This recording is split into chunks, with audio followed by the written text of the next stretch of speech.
y 2, y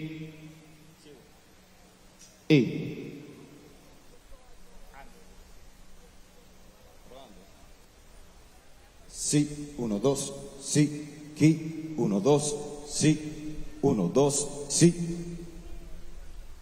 Ey, sí, 1, 2, sí, 1, 2, sí. 1, 2, sí, 1, 2, sí. 1, 2, sí, 1, 2, sí. 1, 2, sí, 1, 2, sí, 1, 2, sí, 1, 2, sí, 1, 2, sí.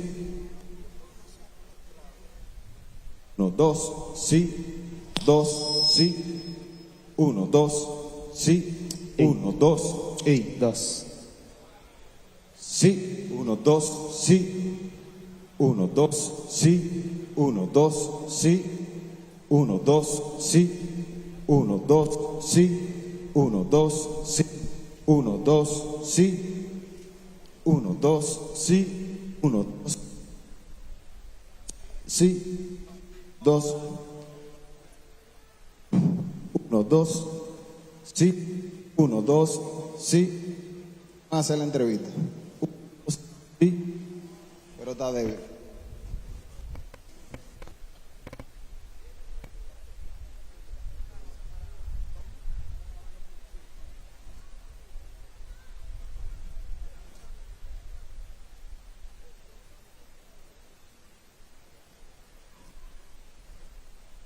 Dos. Sí, 1, 2.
2, 1, 2. Sí, todo bien. Ok.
Welcome, everyone, to a hot night in Santo Domingo, the Dominican Republic.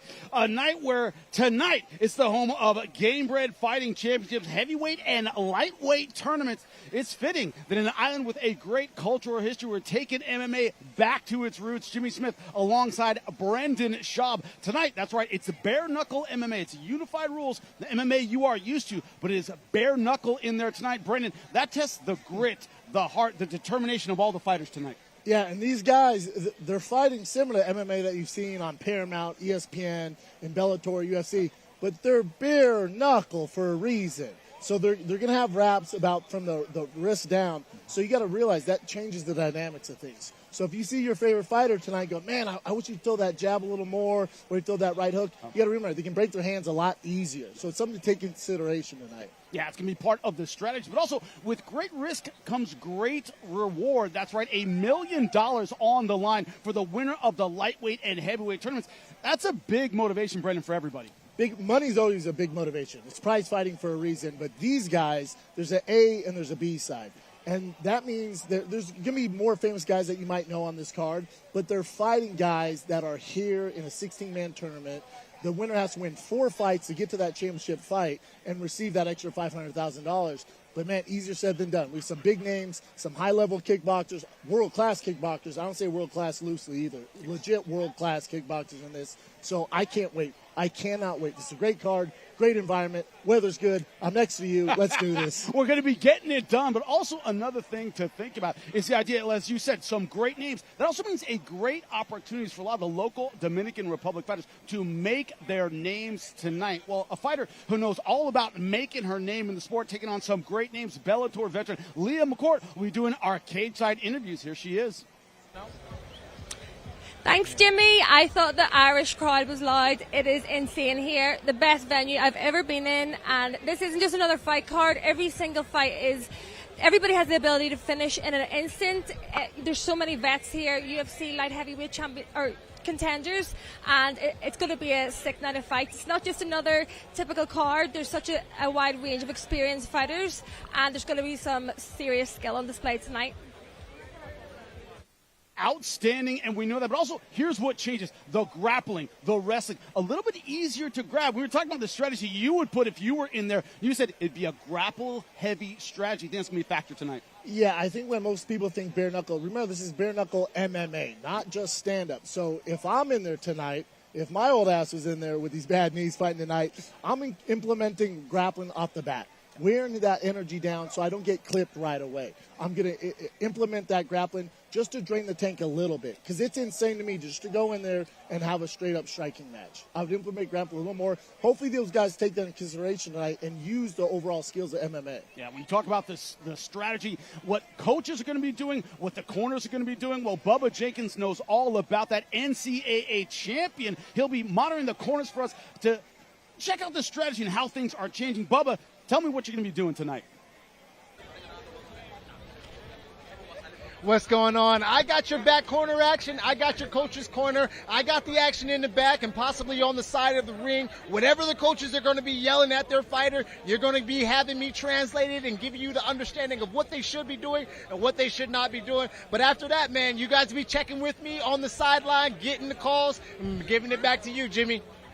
You know it, not just an NCAA champion, also Bellator PFL veteran. He has done it all. When you look at what's on tap tonight, you talk about the names. You said it, the UFC veterans, the PFL veterans, a lot of them looking to reestablish themselves, not just financially, but with a big win tonight. It's important, of course, that as we're starting out this card, we started out with the bang. That's exactly what we're doing. It's fitting that we're taking MMA back, but we're starting out our card with a Spartan opening it up.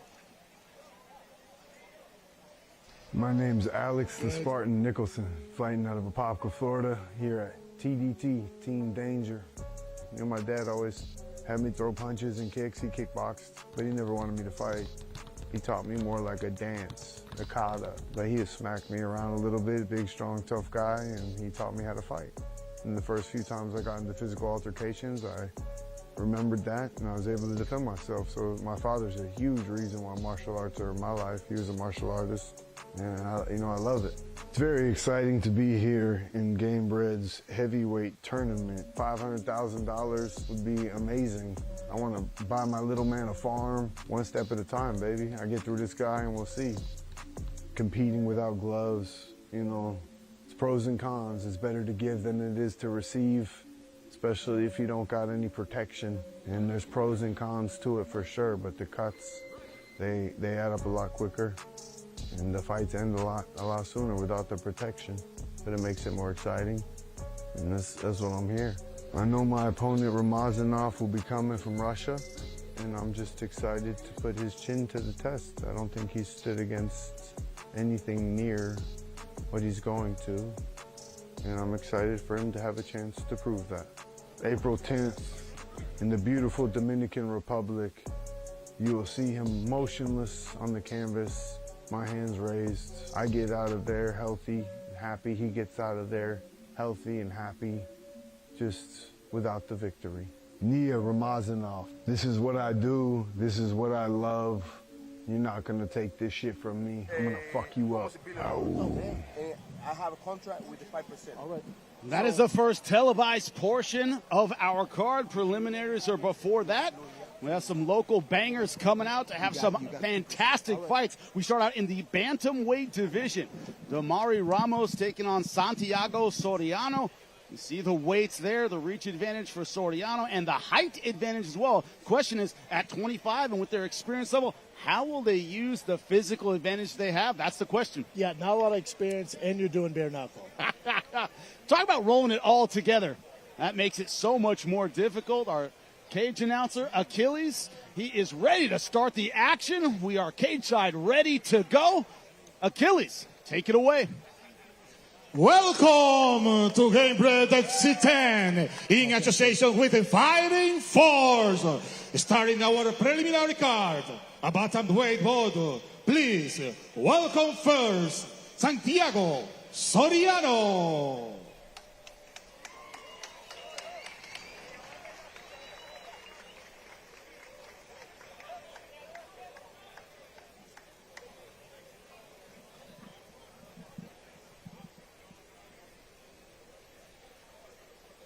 Santiago Soriano, one of the local fighters coming out for our prelims tonight. One of the great things, Brendan, whenever we have prelims, we talk about this in the fighting meeting. You go, hey, man, I don't know a lot about these guys. Yeah, well, we're discovering them just like the audience is. Of course, a local fighter just getting started. But, man, a lot of times on these big shows, they come out to steal the show. They come out to bang. They'll surprise you because these guys are trying to make a name for themselves. Yeah. So tonight means everything to them. When you have some, you get some old vets on this card. For these guys, they're just getting started, so they're going to put a lot of energy, especially earlier in the rounds. Also, you got to remember, this is some Dominican on Dominican crime here, DRDR, you know what I'm saying? So pride is on the line, Pride's Brendan. on the line. I would imagine a lot of friends and family ask for tickets. So that's something you got to remember. These guys are dealing with some different X factors. You know, a lot of people talk about fighting at home. They're like, oh, my mom's there. Everybody wants tickets. It's not the same as fighting on the road. The pressures of being a hometown boy, both these fighters have that tonight. Yeah, both of them have a lot of pride, obviously, in their country. And then you're fighting a fellow countryman. It's like, man, let's get to it, boys. Nobody wants to take a step back. Let's bring in his opponent. And his opponent, Damari Ramos.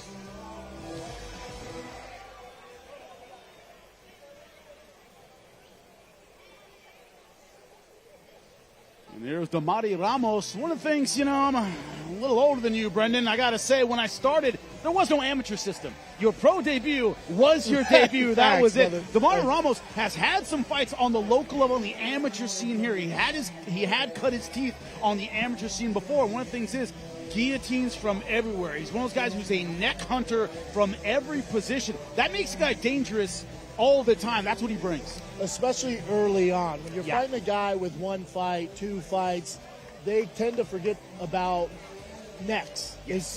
They tend to forget about the dangers while inside that cage. So if he does have those capabilities to pull off submissions like that, I'm going to favor this guy. I know I'm not supposed to pick, but when I find out a guy said some submissions, even though it's amateur, that goes a long ways here. Because you got to remember, they've never been in this kind of big limelight. A lot of pressure's on. So these guys, they'll forget about those things. Maybe leave a neck exposed. maybe forget to move their head when they jab, and that can end in a fight pretty fast. Anything that can take advantage of your opponent's positional weakness is great early on in fights, because out of position, a lot of fighters are in their first few fights. If you've got a style to take advantage of that, you can do it. Especially in the bare knuckle MMA. And then Yeah. also, I know I'm getting old. I'm 43. These kids look young, bud. Good God. 25. The kid's a baby. Baby. They're adults. They're coming They're into the adults. fight. Don't start feeling sorry for them, Brendan. We begin our first fight of the night. Both decide red trunks, huh? Yeah, of course, with black trim, just so you guys know. Yeah. Fortunately, different tape. That's the way you're going to tell them apart. It's Soriano in the white tape, Ramos in the red, as they get their final instructions from the referee. And I would expect a lot of energy. Yeah. You know, they don't have the veteran experience to stay calm, cool, and collected. Now, maybe you might get a young kid who's this big prospect that kind of comes in with that energy, but yeah, pacing's going to be key in this fight. Let's get it started. Round number one. Achilles, take it away. Our opening contest is scheduled for 35 minutes rounds in a bantamweight bout. Introducing first, fighting out of the blue corner, a mixed martial artist with no wins and one loss from Dominican Republic, Santiago Soriano. And his opponent, fighting out of the red corner, a western with 1-0 from Dominican Republic 2, Tamaurí Ramos. The referee, Mr.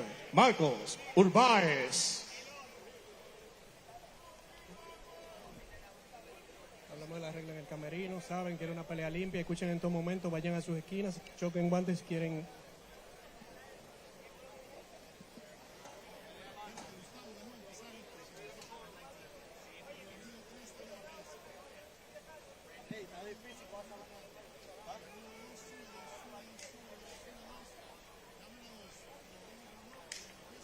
Once again, Santiago Soriano in the white tape.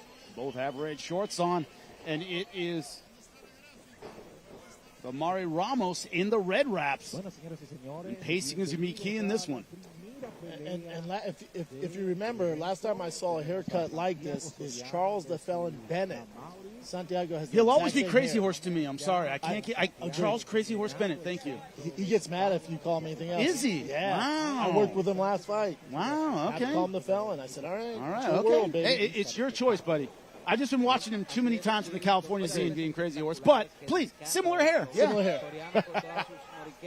And we all know about his style. Absolutely wild. And we're seeing a little bit of that opening round number one. And as expected, they're a little wild out the gate. They're a little wild. That's where the experience comes in. Soriano in previous fights has been a slow starter. He uses his range, tries to feel you out, and basically bait you into a mistake with your neck. Yeah, he's very cool, calm, and collected for being such a young buck. I think he's waiting for this guy to make a mistake. Nice leg kick. Oh. Falling up the flying knee. Talk about recklessness. Beautiful double leg right to the ground. But once again in guillotine trouble. Soriano going for it. He'd have to achieve the full guard here to pull this off. Got to pull that right knee all the way through and get back to guard. And you know the way they teach it, no guard, no guillotine. Hips make it work. He's trying to do it from half guard. Yep. Where again, he'll learn from this not to pull that guillotine if he can't pull off the guard. Sneak that knee through. Tenacious, holding on to it. Nice short punches, and this is where that bare knuckle comes in handy. Doesn't take a lot to get cut with those short punches. But again, you got to remember with the bare knuckle being exposed, hitting the top of the head, that's a hard skull. You don't want to break your hand in this sequence. So. Good elbow there. Good elbow. Nice short elbow. Soriano staying very composed in this half guard position. Ataca muy bien con codos, ahora Damaro trata de entrarlo en su guardia, pero Soriano se le ve que está trabajando bien calmado, sabe lo que está haciendo, y también es bueno recordarle al público que es un evento de MMA. Also kind of in a Von Flue position, or a head and arm maybe if that arm gets over, but not going for it, seems content to work the ground and pound. Halfway through round number one. Use the cage, Bubba. Crawl up, crawl up. Now get up. You gotta fight the hips, pal. That's something you learn as a veteran. A new guy not able to cage walk up yet ends up getting mounted. End up being mounted. Good start from Soriano, letting him turn his back. Oh, these are hard shots. Hard shots. He might be out here. I think he's out. And that is it, a stoppage in round number 1. That could be a preview of what we're going to see tonight. Don't need a lot of range to generate a lot of power. Yeah, it's pretty messed up. Soriano, pretty impressive. Yes. Very, very good. Just his second fight, a very mature performance. Once that thing hit the ground, just took advantage of it. Made him pay when it counted. That's the difference with these bare knuckles. The ground and pound's going to hit a little different. You can't take the same shots. You don't want to go for certain submissions that leave you exposed where you're eating these elbows and these bare knuckles. And you'll see it here from the stand-up. Both guys very, very reckless, but aggressive from the beginning, Brendan. Yes. Come out the gate very aggressive, which I expected. Great leg kick there in this takedown. Flying knee into a double leg, I was not expecting. Great takedown here. Let's see, he's hanging on the neck there. One of the things you learn in jiu-jitsu and MMA is when to let it go. Yes. Held on to it a little bit too long. And he paid dearly for it. And he certainly did. Santiago Soriano is your winner. Achilles, make it official.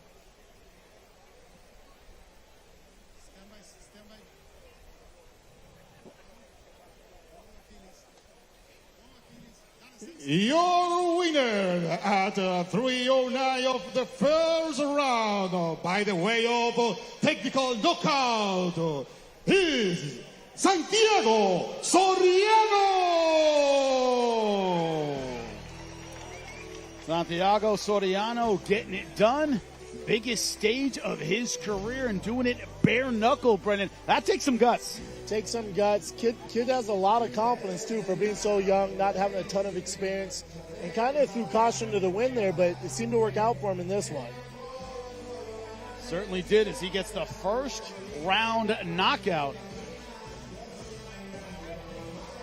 Just 25 years old from the Dominican Republic. We will see him in Gamebred again for sure.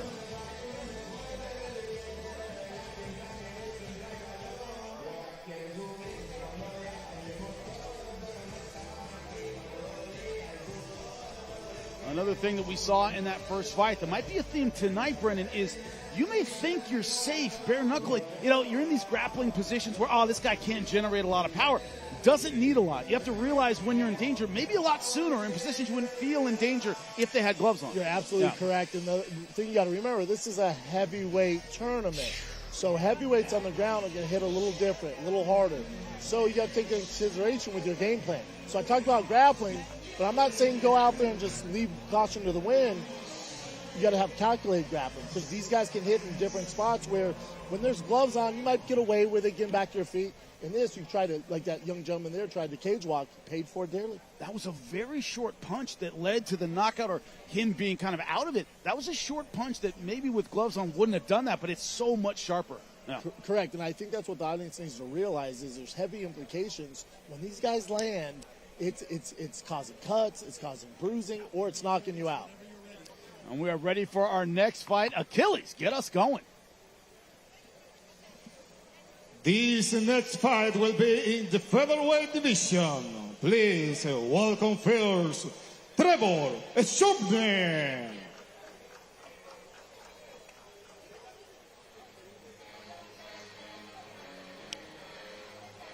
Great song. Outstanding one for Trevor Sherman, making his walk into the cage. Veteran of Combate. He's fought on a big stage before. He's one of those guys, he's stocky, aggressive, has that kind of bullying takedown. This guy only has one gear, and that's to come forward on the ground and on the feet.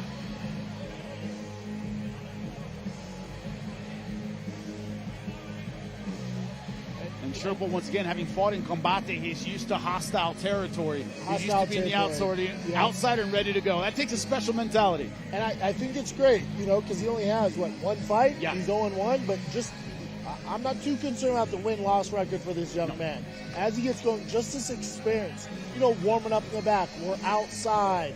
This is an away game in hostile territory. So he's paying his dues now. So you just want a good performance from him. At his stage where he's at in his career, I'm not too worried about the wins and losses right now. I want this kid to get experience, so when he does get to the big grand show, he's ready to go. He has that experience. Also, did fight in the amateur scene. I believe it was 5-2 as an amateur. Like I said, a system that didn't exist when I was coming up. I'm not a little jealous, but the point is, he cut his teeth in the amateurs. The skill level, he's more than 0-1. Yes, and you got to realize that. We'll see on paper 0-1, and Michael Polanco probably thinks he's 0-1. It's like, there's a little more to it than that. Also, another veteran thing, always have your mouth guard. A lot of guys leave it in the back, and a little delay, put it in, you're all right. You're stressed, forgetting a few things, I get it. There's a lot on your mind. Let's bring in his opponent.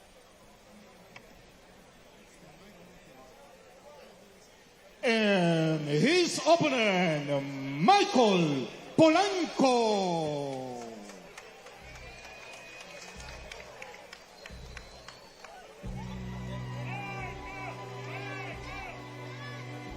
We're looking at a very focused Michael Polanco getting some cheers behind us. You talk about being an away game kind of fighter. This is the hometown guy, which brings its own pressures.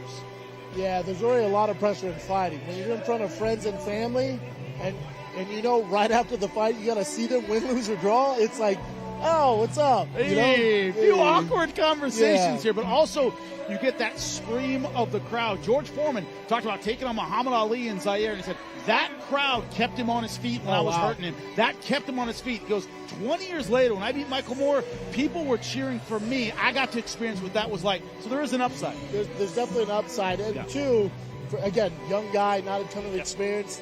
Fight in front of your mom, your dad, you're going to try a little harder. I'm not saying he wouldn't try hard if this thing was in Denver, Colorado, but I'm in his hometown, Dominican Republic. Your mom's watching. Your dad's watching. Your sister's in the front row. So, there's pressure, but you're going to have to take this guy out. He's a young, explosive fighter, has a lot of faith in his right hand. But if you look at previous fights, he does allow himself a little bit to get off balance, a little over his skis, and against a power puncher, which Sherpel is, that can cost you. Yeah, especially at this level. But these guys, when you have that one asset that you've had success with early on, you kind of rely on that. Again, this is experience for him. I bet he lands that right hand, and Sherpel's not going to fall. So then we got to mix it up, brother. We got to add some more tools. We'll see what they bring. Achilles, get it started. In the featherweight division, introducing first, fighting out the blue corner, a grappler with no wins and one loss from the USA. Here's Trevor Sowma. And now his opponent, fighting out of the red corner, a striker with 2 wins and 1 loss from Santo Domingo, Dominican Republic. Here's Michael Polanco. The referee, Mr. Oliver Cruz. ¿Tienen alguna duda con las reglas que discutimos ayer? Do you have any question about the rules? Protect yourself all the time. As they get their final instructions, we look at the tail of the tape. Michael Polanco at 2-1. Sherpel, that one fight and loss in combate, has a reach advantage, both the same height. Yeah, Schnurpel's in hostile territory. If you can't hear it on the broadcast. Big pop for his opponent. Big pop. And these are some big featherweights, man. These boys are big. Brennan, one of the things about the fight world, weight cutting gets better and better. Fighters get bigger and bigger. A couple of big boys fighting right now in the lower weight classes. Starting round number 1, Sherpel, the American, with the black trunks. Polanco from here in the Dominican Republic in the red. As I said, Sherpel doesn't have really a reverse. And is all forward. Oh, nice combinations. Fast hands by Michael. Good God. Real quick combination from Polanco. Now Trevor knows you throw that leg kick, his answers will throw that. There it is. Nice, quick combination. He's countering that leg kick every single time. So Trevor needs to get smart with that, mix it up. Man, his hands are fast. Trying to mix it up with some grappling here, taking it to the fence. I told you in the opening, I like that approach. Especially a guy as fast Yes. as Polanco. You got to slow him down a bit. Again, fighting in front of your home crowd, there's a lot of adrenaline going right now. Let's get that adrenaline dump and go to work. Already some redness around the right eye of Sherpel. Bruising, cutting so easy with this bare knuckle format. Yeah, but if this does get to the second round, between rounds, if I'm Trevor's corner, I'm saying, hey, let's chill out on the kicks. He clearly trained hard for that. Oh, good outside trip from Polanco. Way to well crawl, bud. There you go. Good message to send, though. I can grapple, too. Yes. You get out of position and take that trip. Yep. He's mixing it up. Right in front of Jorge Masvidal, the promoter. That's the guy you want to impress. A little cut under the right eye of Polanco as well. That may be from Sherpel. Great kick. Oh, Michael making him pay, man, with every shot. There's bad intentions on every shot. Good right hand from Polanco again. Those combinations are vicious. And I haven't counted less than 3 in a combination. He's throwing punches in bunches. Yes. And it's landing, too. It's the one shot. Trevor's trying to do everything with one shot. Outside trip, straight into full mount. Ooh, full mount, bare knuckle, trouble. Trouble. I want to find out how good Polanco's defense is right now, holding on to the head. Sherpel doing the old school Tito Ortiz, coming up the nose and then mouth. Super old school. Oh. Wow. Exploding right in the guard. Good slam. Now Sherpel's face really paying the price here. Trevor really let him out of that too easily. And you always try to teach with the grappling. You get the takedown established. Make the guy pay for being under there. Yes. You've done all that work to get him down there. Now take advantage of it. You let him get up way too easy. I don't mind this approach by Trevor, man. Yep. Especially when you're getting lit up on the feet. Let's slow this thing down. Polanco thinking guillotine. Going to need his hips for that. Going for it, full guard. Sherpel able to power his way out of it.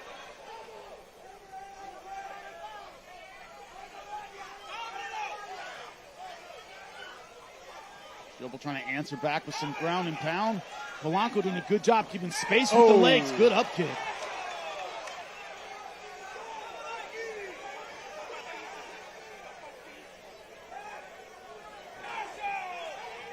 Right into the triangle, but good transition out of it. He has to be careful going into that web. Into side control. Just over a minute left in round number 1 of what has been a really entertaining fight. Super entertaining. Michael's trouble on the feet. Man, Michael's making it too easy for Trevor to get to that mount position. If he wants to, it's there. He just slides that knee over and he's right in the mount. And Sherpel doing a good job keeping the pressure on. Trying to side that knee across. Also, there's a lot of blood on the mat. Too easy. Yeah, they're going to be checking out that cut in between rounds. Sherpel might have to turn it up. In arm triangle position. The problem is it's too close to the cage here, so it's going to be tough for him to get over to. He's doing it. Does he have the room, though, to apply the pressure? Trying to circle out to his right. He's too high. What Michael should be doing is coming towards us. Should be coming toward. Everyone goes inside. Good explosion at the right time from Polanco. Fans go wild. Home base fan goes wild. We got ourselves a scrap, Jimmy. Early mistakes. A lot of mistakes. Now going rear naked. That's one hook in. Can't see the right one. 10 seconds left. Fire away, pal, this last second. Yeah, that's a fight. Good combination to end round number 1. Man. These boys are fighting.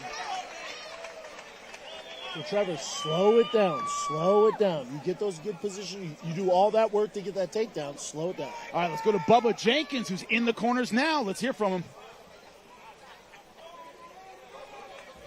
Getting all the action, getting the atmosphere. I was talking to Roger Crawl, who's in the corner over there. He was like, man, we want him to change his attitude, change his strategy. It's going back and forth. It's not really going in the Roger Crawl's direction right now. Trevor Shrapnel is not really giving them the game plan that they would like.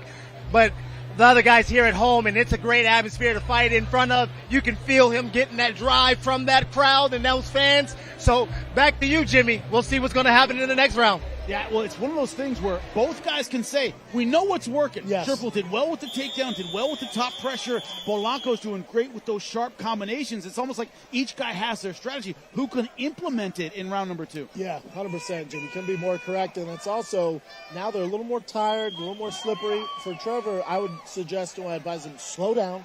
When you get the takedown, position over submission, and then let's go to work, buddy. Don't let him get out so easily. One of the greatest things you hear a corner say in combat sports is don't let him carry you too fast. You don't fight at his pace. Fight at your pace. Because that first round, I think, fought at Polanco's pace. Couldn't agree more. And then also on the feet, Trevor has got to stop throwing kicks. Michael's going to time this. And you can tell he's well trained for it. As soon as he throws a kick, his counter is that left hook right hand. And it's bad intentions. Quit throwing it. Oh, beautiful body kick. Another thing to keep in mind tonight, once again, the early days of MMA, it was Brazil, the United States, Russia, and Japan, and that was it. Yep. These fighters from the Dominican Republic are showing real MMA skills. They're pretty damn good. They're looking damn good. You know they can box. You know they can play baseball. Did you know they can do bare knuckle MMA? I'm finding out tonight too. I didn't expect this good of a fight, but yeah, great combination for a Dominican Republic fighter. Yep. Great technique. Oh, great left hook. Beautiful, sharp left hook. You called it, Brent. That left hook is money, right on target. And he's not overcommitting to any one shot, right? It's a good flow, fluid combinations. For Trevor, a little more head movement. A great takedown there. Now, do something with it, Bubba. Because on the feet, he's getting lit up. It's not much of a fight for him on the feet. Once again, heavy hips on the ground. You can't stay there. If you're Michael, you can't stay there. You gotta move. You gotta try and get up. You gotta hand fight. When he goes to punch, you should be standing up now because you only got one hand on your wrist, on your waist there. Now it's time to get up. When he punches, we go. Yeah. He punches, we go. Sherman right now in a wrestling ride position. Not committing, not trying to put hooks in, but going for now committing, trying to put hooks in. Gotta be smart. Don't get too high, young man. And Polanco's got to move very, very soon. If those hips sink down, he's in trouble. There's a lot of time left, too. That's the thing. There's 3 minutes left. It's too high. He's about to pay the price for that positioning mistake. Polanco on top. And in mount. Sherman trying to get that guard back. Good knee cut from Polanco. Too easy giving guys mount. And look at those short punches. Going for the rear naked again. Looks like he might have it there. And this is how he ended round number 1. Only has one hook in, 1 foot on the cage here. And that's it. He gets the tap. Michael Polanco showing out for the hometown crowd. 2 fights, 2 finishes so far at Gamebred. That kid's a problem. That kid is a problem. Wow. And unfortunately, Trevor learned the hard way. Came to the DR, and both his eyes are shut closed now. But when you look at it, that first combination, we both went, whoa. Yeah, whoa. We jumped back from our monitors here because that was fluid, it was sharp, it was accurate. Set the tone. Sherman trying to get his grappling going, but made a couple rookie mistakes on the ground. Again, and I'm not too concerned about the wins and losses here, especially for these young guys. When we get higher on the card, yes, it matters. For these young guys, Trevor got the experience. Now we know you're too high when you took the back. When you get mount, make it count. You know, I didn't mean to rhyme there, but it did. That is beautiful. Look at these combinations here. Great short stuff on the inside, Brendan. Yeah, Michael's striking was just at a different level. That was the difference. And when he hit him, you could tell it affected Trevor. Beautiful hooks, good straight right hand right there, and even you can try and block it. Bare knuckle, it's going to do damage. There was a finish, only 1 hook in to get the rear naked. Showed skills on the feet and on the ground, taking advantage of every single mistake. Sherman obviously disappointed in his performance, but I like the sportsmanship at the end here in the DR because he had the crowd support for sure tonight. And you look at the bare knuckle, the damage it does. There wasn't a ton of shots. Look at Trevor's face. Yeah. Look at the winner's face. Yeah. It is what happens. Achilles, make it official. Our second fight is in the books. The winner at the 2 minutes and 38 seconds from the second round by the way of a submission from Dominican Republic, Michael Polanco.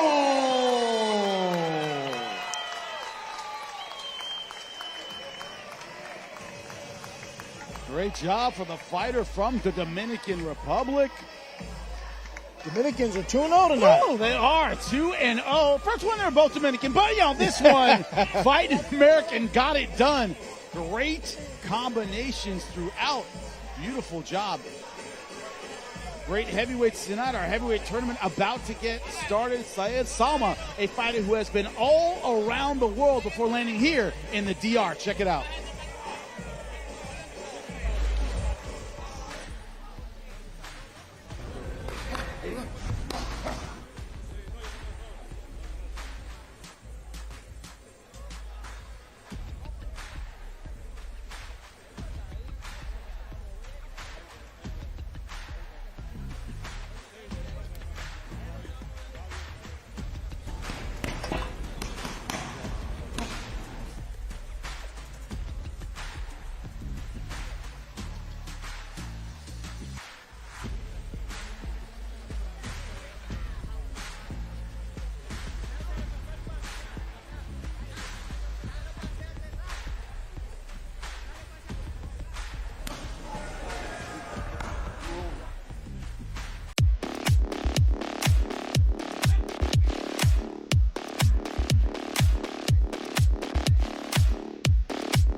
Let's go to the tail of the tape for the start of the heavyweight tournament. Cinema records 11-5 to 11-2. Look at the height advantage of Kovalenko, but the reach advantage belongs to the very experienced Sowma. Two big boys kicking it off. Achilles, get it started.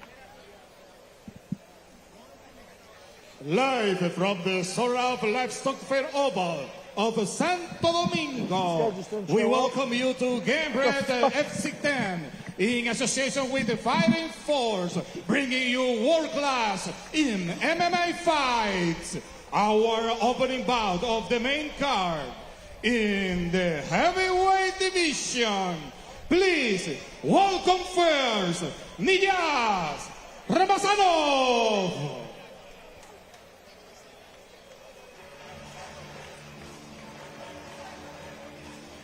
Did you hear them? Yeah. Nikolai Kovalenko. This is a guy, the Russian style from back in the day. Brendan, you know it well. Guys like Fedor Emelianenko, Igor Vovchanchin, if you're an old school guy, he commits to his hooks. He throws everything into every punch. Very Russian in his style. Very Russian, which means explosive, violent. You know they're going to be good at sambo.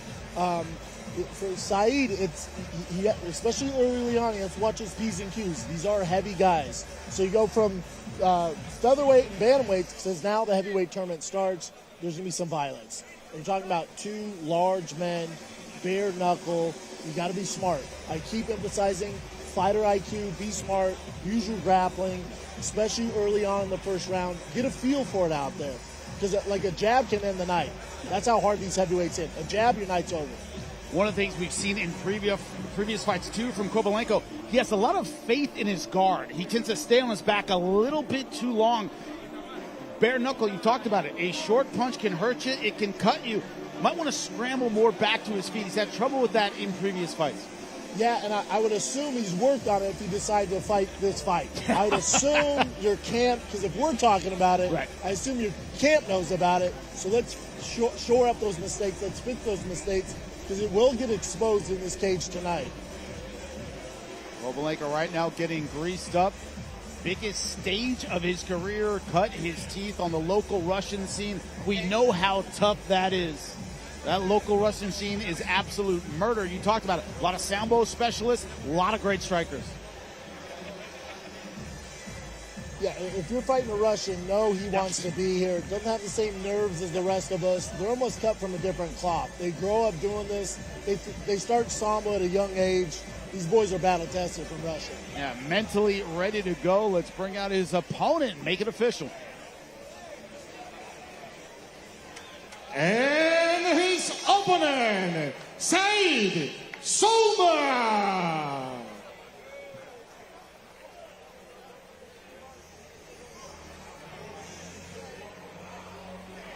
Sowma, Bellator veteran, fought Vitaly Minakov, Tyrell Fortune, Tim Johnson, all very, very tough heavyweights. Very tough. And also, when you look at his Bellator career, all decision losses, had some very, very close fights. It's one of those things you carry that into the cage. You go, man, a couple things the other way, and I would be 3-0 instead of 0-3 in that run, right? Yes, you can win those. Also, only guy I've seen with a better hairline than me. It looks almost like a Lego cap. If you look at his hairline, he barely has any eyebrows like me. But the thing about him is, again, this is a heavyweight tournament. If you look at the cage, it's actually pretty small for heavyweights. So if you're light on your feet, you have a lot of good footwork, this kind of eliminates that. There's not a lot of room to move in there. And also, Brendan, never sell your hair short because it is epic. Thank you, sir. It's not Kenny Florian. Kenny Florian has a glow. Yours is amazing. Glow. Thank you, sir. All right. I like yours too. As we're ready to set our heavyweight tournament of fire here in the Dominican Republic, Achilles, take it away. This contest is scheduled for 3 5-minute rounds. In the heavyweight division, introducing first, fighting out of the blue corner, a striker with 11 wins and 2 losses from Russia, Nikolai Kovalenko. And his opponent, fighting out of the red corner, a striker with 11 wins and 5 losses from the USA, Sowma. The referee, Mr. Oliver Cruz. Do you have any question about the rules? Please protect yourself all the time. Follow my rules all the time. Take care of your weapons. Coach glove if you want to. Go to your corners, my friend.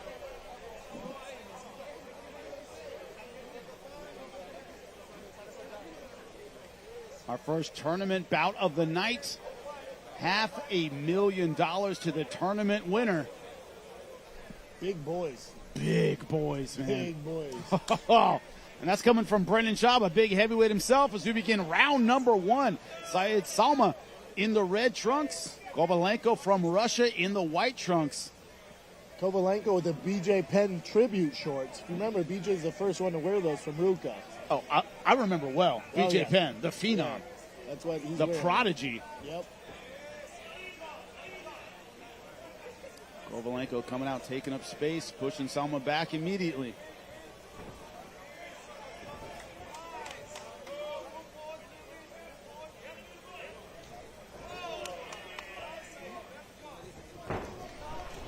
Oh. Good left hook against the fence. Both guys playing the outside game with the feet.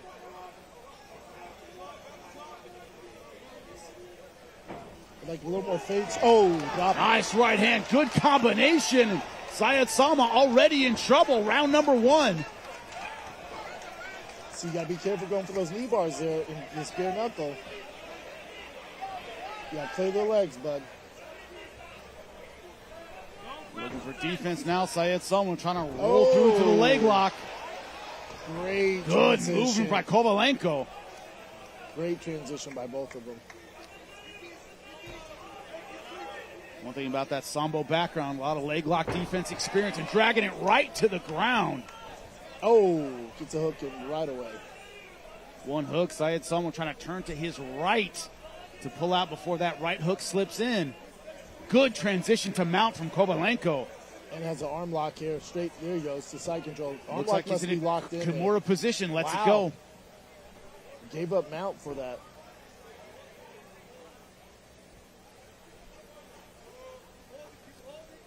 Problem is with this heavyweight tournament is guy gets on you inside control or mount. There's some, as you said, there's some big guys. Hard to get that weight off of you. Yes, and you can do a lot of damage from here. Generate a lot of power in small pockets. You just said it. Short ground and pound from Kovalenko. Now wrapping up the gift wrap. Lets it go.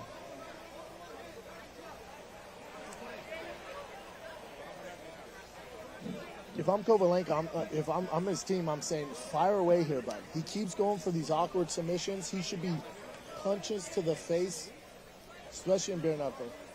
Position before submission, and right now Kovalenko's positioning hasn't been great. Briefly thought about the rear naked, wasn't all the way behind him. Yeah. He also gave up the mount for that arm lock. Yeah, fighting a little nervous, right? Yes. A little bit ahead of himself, Which is understandable. Yeah, he's in a rush to get a finish. Oh. Those wide Russian hooks, but Syed Sowma trying to take advantage now. Good body kick. And you got to wonder how much that took out of his tank, exposing all that energy, looking for the finish several times. You can tell he's pretty gassed here. 2 minutes left to go in round number one. Here. And as you know, Brendan, that's a ton of time when you're exhausted. Yeah, a lot of time. Oh, good shot from Sowma, and Kovalenko looking very tired. Push that knee down, bud. Just do what you're supposed to be doing. Take advantage, get on top, lay some mean ground and pound those bare knuckles. Kovalenko trying to get space with his guard, but good job from Syed Sowma. Reverse armbar. Thought about it briefly. Wasn't able to get it. Nice short forearm smash. Good elbow there. Don't let him rest, Syed. Don't let him rest. Go to work, bud. Kovalenko with a very active guard. We've seen that throughout his career. Which is rare for big guys. Yeah, very rare. They're not very used to being on their back, especially in training and practice. There's not a lot of guys that are getting down to guard. I always say the number of guys with a dangerous guard in the heavyweight division, you can count on one hand. Verdum, Minotauro, Fedor Mir. had a good guard. Frank Mir, outstanding. And that's about it. That's the whole list. That's it. In the history of heavyweights. Very true. Again, because it's tough. No one really takes them down. Tough take down. They just work on top position. So I'd ask Kovalenko, how many times in practice have you been fighting off your back and guard? Probably not a lot. Yeah.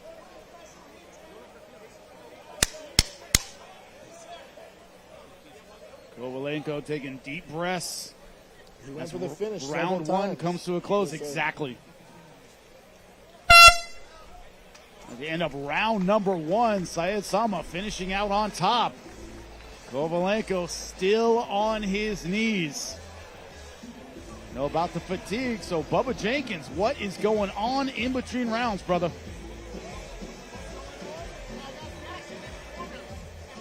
Was already telling him, hey man, I want you to do body, head, body, head. And with that combination, it's worked. He not only said body, head, but he wanted him to do a 1-2 roll, As soon as he called for the 1-2 roll, he slipped out of the way. The guy went over the top, and he pretty much got a takedown from it. So the corner of Patel, the red corner, is doing a great job. He's answering all the things that he wants, and he believes that they're a little bit tired. Back to you, Jimmy. I would say it's more than a little bit tired. Thanks, Bubba, for the inside info. But I think it's more than a little bit tired in the corner. Syed Sowma fighting like a veteran in round number one. Yeah, if I'm Syed, I'm looking over there. A lot of confidence from the second round. He looks pretty gassed. Kovalenko, he used all his energy trying to get these kind of half-ass finishes. Drained his tank. Now you're in there with a guy who's 260 pounds. He's like, all right, now let's go. It's a good game plan. Good positioning to take the energy out of the opponent, not you. And Kovalenko burned a lot more than he should have. What does he have left for round number two? We're going to see. Once again, Sowma, the American in the red shorts. Kovalenko, the Russian, in the white. Yeah, big deep breath by Kovalenko. I'm Saeed, if I can land a takedown here. He's Already so dropping his hands. Yes, sir. Fatigue makes cowards of us all, and Kovalenko 1-2 to a takedown, Bubba. dropping his hands. Sowma seems like he has good gas, not even breathing heavy.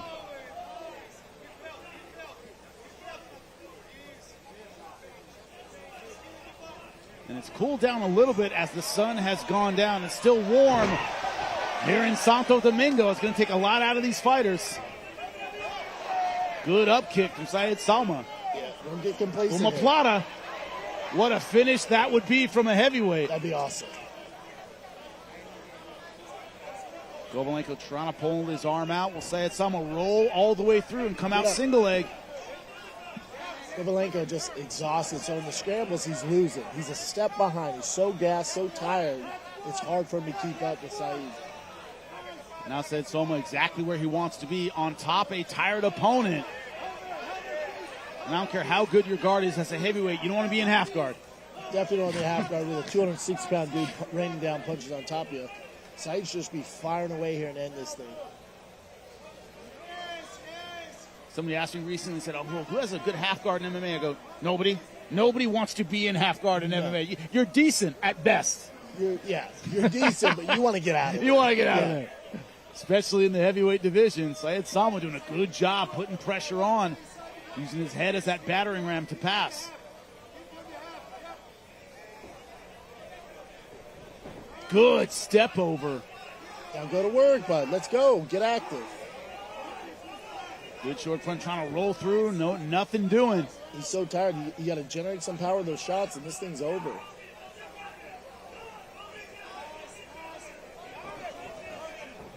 Now good transition to side control. Not allowing Kovalenko to get back to guard.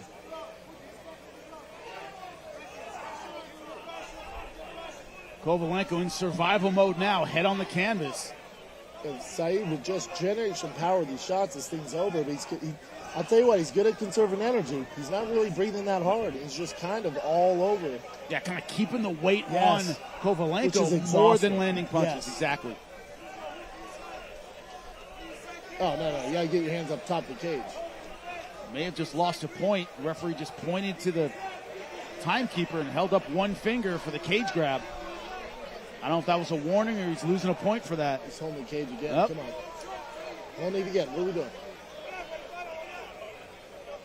Oh, very tired Kovalenko. Looks absolutely spent. I've seen tired, but this takes the cake. This Different guy level is of tired. exhausted, yeah. This is heavyweight tired. Yeah, This is I know. heavyweight Yep. in the Dominican Republic where it is hot tonight. This is Ben Rothwell, Mark Kerr, and Denver tired. Oh, my God. That's a special level. But we're at sea level, so they got no excuse. Let's go here, boys. Going Kimura. Sowma may have it. Going hard for it. Use the horsepower, Bubba. And You a got Russian minute defend. 30. Minute 30. And good job turning in to free his arm, but still losing the positional battle is the fighter from Russia. He just needs to generate some torque with these punches, man. This thing's over. He's so tired. Oh, wow. That straight bully beatdown style, just standing up. Bully beatdown. We need one of those references on the show. Right? I'm glad you Old put that school, in there. brother. Yeah. By the way, good to see my former teammate Jason Miller doing all right, man. Worried about him for a while. Yeah, me too, Yep. man. He's crushing it now. Yep. Shout out to Mayhem. He's a good dude. Figured it out, man. He's on the Adam Carolla show. We had him on our podcast. We were the first one to have him on the pod. And you forget how special that guy is. Glad he's straightening out, man. Me too. Good short punches from Sowma. Kovalenko getting back to the fence, and once again, the referee holding up a finger. Maybe costing Kovalenko another point. He just has nothing left, and it's over. He won by exhaustion? Yeah, that is winning by exhaustion. We'll have to see what he says, because that may have been a disqualification, because he grabbed the fence again and lost yet another point. That's 6 fence grabs. Yeah. Have to hear from Achilles what the official decision is. Because I agree, Kovalenko wasn't defending himself, even though they weren't big punches. understand why the referee would come in and stop it. Yeah, because there's really no significant damage done. That's the thing. You need a ton of shots. Saeed never really kind of put emphasis on the damage, especially on the ground and pound. He's just tired. Sowma making his opponent carry his weight more than trying to land a knockout blow. Smart strategy. Can't argue with that. Veteran win. You Yep. know, you're not going to win any fans here in the DR doing that, but I get it. It's a real veteran move. Take a look at the end of the fight. Some of the action early. This is what led to it going to the ground originally, Brendan. Head kick. Head Went kick for to a it. Slip. He's doing push-ups. Fans loving Saeed doing push-ups. Sowma doing push-ups in front of his exhausted opponent. And there was the end of the fight. No big punches ended it.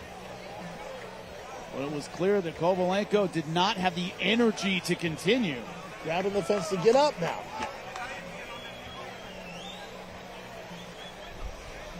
This man is going to need some oxygen and some rest tonight. With Sowma. But this, remember, this is also a tournament. Remember, the next round is going to be May 1st in Miami. If you're Sowma, you don't want to get cut. Yep. You don't want to get hurt. You don't want to break anything. That's a great Don't want to point. do the things that's going to get you out of the tournament. And a lot of times I've seen in tournaments in that opening round, and you've seen it too, guys fight a little conservatively because, hey, I don't want someone that's going to knock me out of the next round. Yeah, that's a great point, Jim. He's doing, you know, if that is a strategy, you're smart. Didn't really exude a lot of energy. If you watch the game film, kind of like, we didn't get a lot from it. He didn't really show great stand-up. You know, he just kind of outpowered him, outmaneuvered him, good position, made him exhausted. So if you're his next opponent, you're like, I don't know what the hell we're going to do. I guess I could come in shape, you know, because his position was great all night long. He was position over submission. And also wasn't breathing heavy, was doing push-ups at the end. Yeah. For a guy that size, even the effort he had to put in, that amount of energy, came in good shape. Impressive, Brendan. that ultimately led to his victory. I mean, just Outconditioned him. Important thing to do in the heavyweight division. Kovalenko still on his knees. Yeah, you got to get up, Bubba. The thing is, too, is if you have good cardio as a heavyweight, it goes a long way. You were a great athlete yourself. You understand that's half the battle. Yeah. Is outlasting bigger guys. Because you know how it is as a fighter, your number one fear is getting exhausted inside that octagon. The thing you're most scared of isn't getting knocked out, isn't getting submitted. It's not being able to answer the bell and being exhausted, physically exhausted. So you train yourself so damn hard so you don't get tired. Unfortunately, the Russian, this is exactly what you don't want to happen. Fence grabbing, asking for coconut water, it's a nightmare. Not able yet to even get to his feet. Oh, come on, dude. And falling off the stool. Might have to get some help to pick him up and get him out of the cage.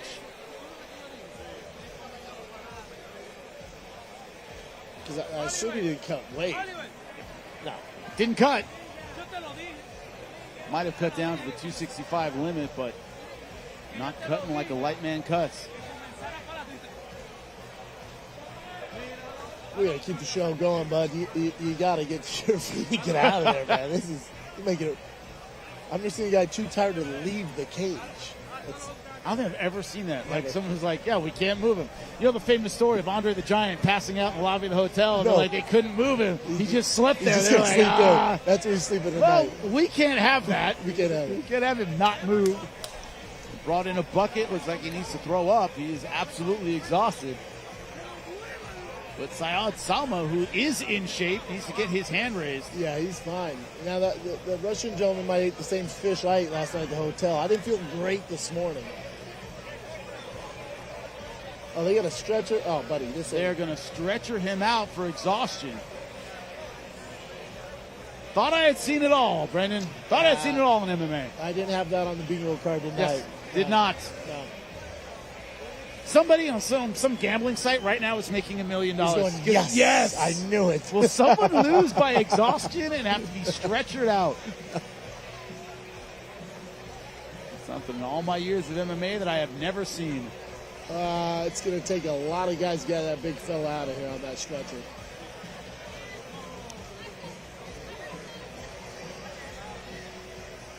Give him a neck brace.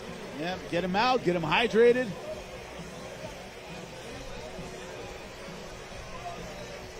And by the way, folks, just so you know, we haven't necessarily seen a medical emergency. We haven't seen that he's having any trouble with his heart or anything. No, that's why we keep it lighthearted. Yeah, I know. A little silly. Well, I want to let everybody know who's tuning in right now. This guy is not suffering from, that we know of, from a medical emergency. He's just absolutely exhausted.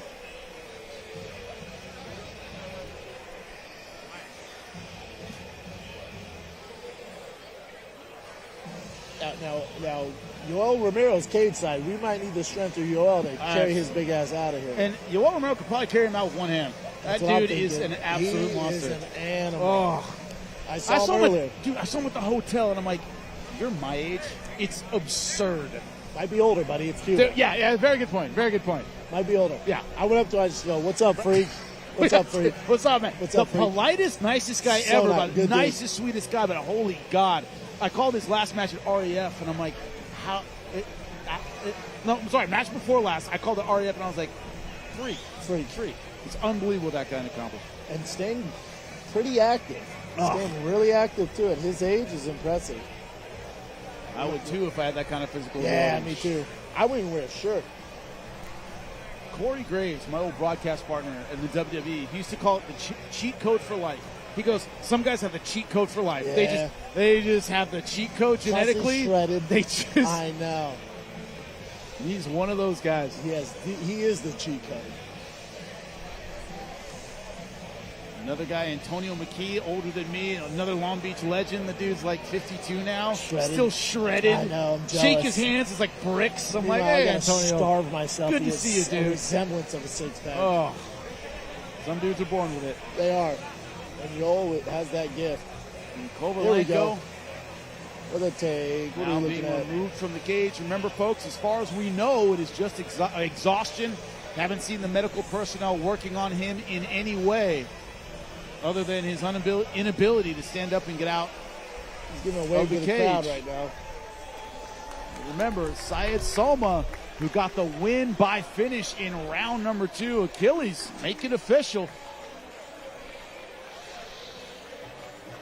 Your winner at 4:41 in the second round by the way of technical knockout is Syed Sowma. Syed Sowma didn't get the highlight in his first tournament win, but as we said, smart victory, able to move on easily to the next round. Yeah, that's a great point, Jimmy. He's playing the long game, you know, so that next fight's pretty soon here, early May, so now he's ready to go. He's ready to go. What do we say in MMA and combat sports? Get the win, get fans next time. Correct. Keep it moving, especially in this tournament format. Keep it moving, no injuries. But Syed Sowma fighting a very, very smart fight. We're ready to move on to our next one. Luis Pena. Violent Bob Ross taking on Carlos Alexandre from Brazil. Look at the height. Luis Pena, so tall for this weight class at 6'3", but equal range. Wow. Luis Pena trying to get things back on track. Carlos Alexandre had to cut a ton of weight, a late notice replacement for this fight. The lightweight tournament ready to go. Let's bring them out. Our next contest in the lightweight division. Please welcome first Carlos Alexandre.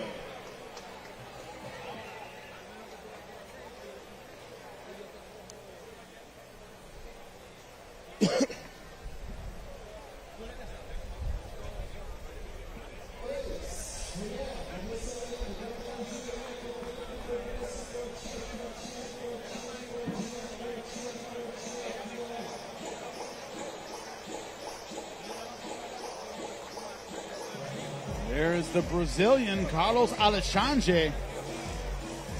A lot of experience. Yep, cut his teeth in Brazil. We know how tough the local scene is there. If you look at previous fights, this is a wild man, Brendan. He can get a little bit reckless with his strikes. As I said, came in short notice, had a ton of weight to cut damn near 30 pounds from what I have heard, yes? But, you know, it's one of those things where at this point in your career, you might get the call at any time. Got to be ready. He took the opportunity to come out to the Dominican Republic. He deserves respect for that. Definitely got all the respect for me. I'm sure fans out there, just to make it into the cage tonight took a lot. Took a lot of this man. Cutting over 30 pounds, that's insane. Yeah. But again, to your point, older fighter, looking for opportunity, gets the call, say less. Flew down to the DR, cut the weight. Here he is tonight, a true professional. Especially having all those fights under his belt, a real veteran. This is who you want. This is who you want. And he's exciting, to your point. He's a wild man. Yeah, very, very aggressive. Gets a little off balance. Has a lot of faith in his right hand and his power punches. He's going to need that against a fighter as unpredictable as Luis Pena. It's crazy his reach is just as long. That's absolutely incredible. Remember, his opponent is 6'3". Speaking of violent Bob Ross, let's bring him out. And his opponent, Luis Pena.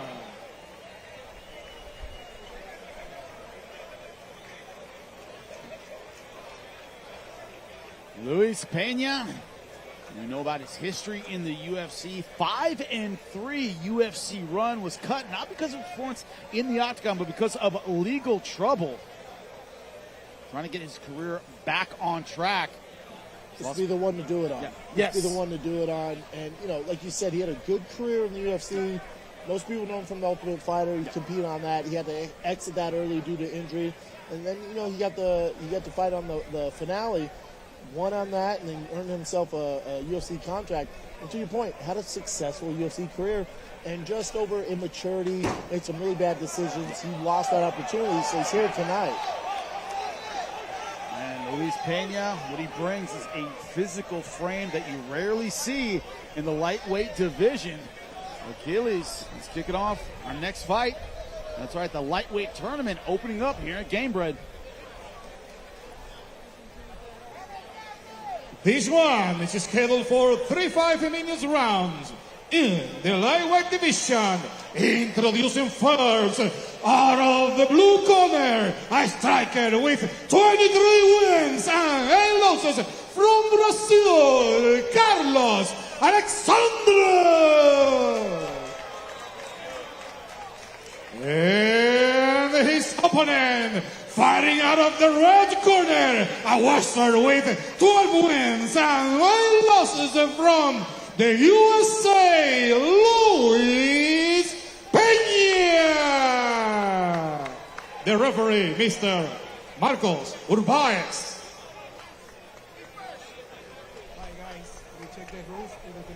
This should be a fun one. Oh, it's going to be great. This is one of those, Brendan, where when they're warming up in the cage, Luis Pena was throwing flying knees. He was throwing switch kicks, question mark kicks. There wasn't a single 1, 2, 3. No. It was all unorthodox techniques. How early will he use them? That's the question.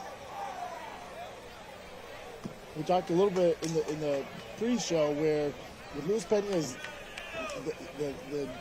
obviously they have the same reach, but his legs, he can use his legs as such a weapon and get more of a feel out and not worry about breaking his hands. And get the timing down using his feet, using the kicks, which he's doing early on here. There's that aggression of Alexandre. Those right hands hard. Good job over the top. Both fighters in black shorts. Alexandre, of course, with the Brazilian and American flags on it.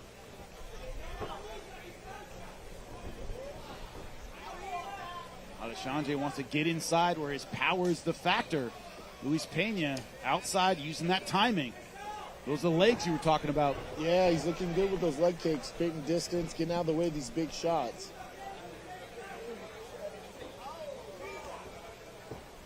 Carlos trying to figure out a way to get inside. Oh, low blow. And that's a bad one. Man, my man flew all the way out here, short notice, cut 30 pounds, got kicked in the nuts. In round number 1. Man, that's fighting. Just a minute in, and this is a bad one. Alexandre in serious trouble. We don't have any more stretchers. No. Good point. Let's take a look at it. Yeah, foot right to the cup. No doubt there. Nope.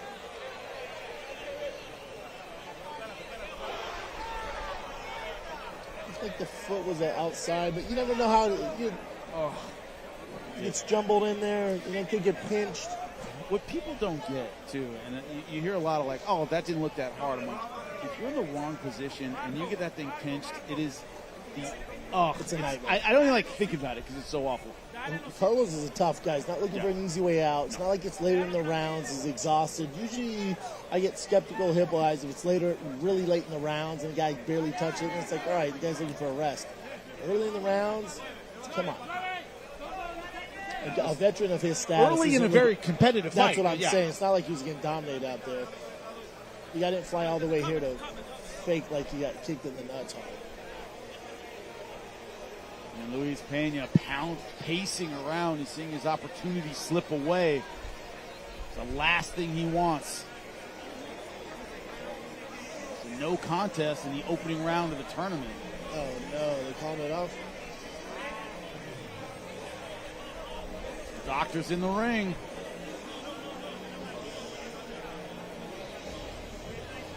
It would not be at this point, according to the unified rules, a disqualification because it wasn't flagrant. He just threw a kick, and this is what happened.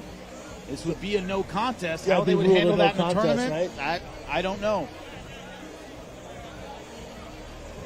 But there's no way he's going to be ready in 5 minutes from what I'm seeing now. Yeah, he's moving around a little bit now.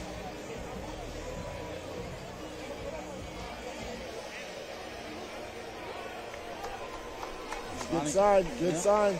Running back to his feet. He didn't fly all the way out here to go out like this. I'll tell you that right now. A veteran of his status, man. Because this could be it. Could be the last chance you got. At his age, his experience, yeah, you got. See, you say I'm good. I'm good. Now, just it is what it is. The odds are once a guy gets kicked that hard in the groin and they decide to continue, it usually doesn't go their way. If you look at the odds, it's usually not good. Any man will tell you that you do not recover quickly from something like that. Pouring some water on it, that can't hurt. Can't hurt. Cool it down a little bit. We're lucky he's a tough guy. Yeah, we are very, very lucky. Luis Pena lucky as well. Luis Pena chomping at the bit, ready to go. Only about a minute of fighting as well.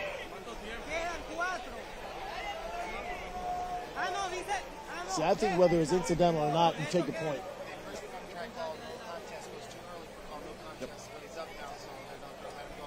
Gotcha. Good Bubba note, Jenkins right behind us, letting us know that too early for a no contest. See, looks like Alexandre is going to be going in there and ready. I don't know how you feel about it, Jimmy, but I think, at this high level of fighting, where it's a groin kick, eye poke, cage grab, automatic point deduction, no warnings. No warnings. I don't think you leave it up to the ref, but, warning.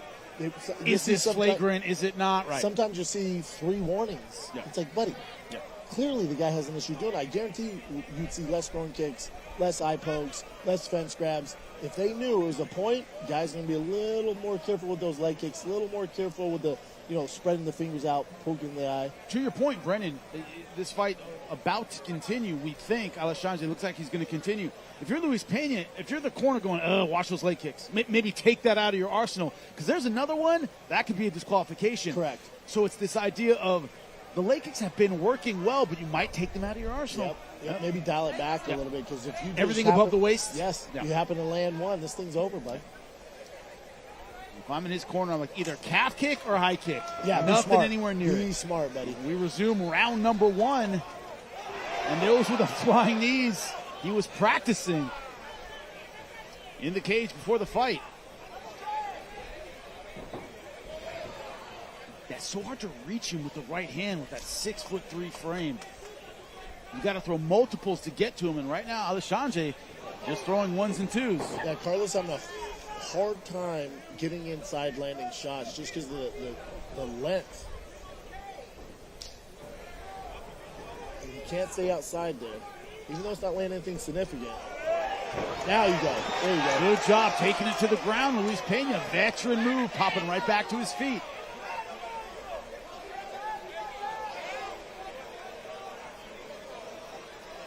Now he's about to end up on the bottom. Good turn from Luis Pena right before it hit the ground.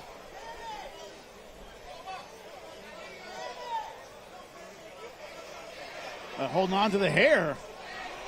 Referee not warning Luis Pena unloading with the bare knuckle shots. See, I like this in the bare knuckle. If you have the opportunity to create some damage, create some power, you let those things go. With the bare knuckle, they hit different. Now this is not a frame you want on your back, those long legs.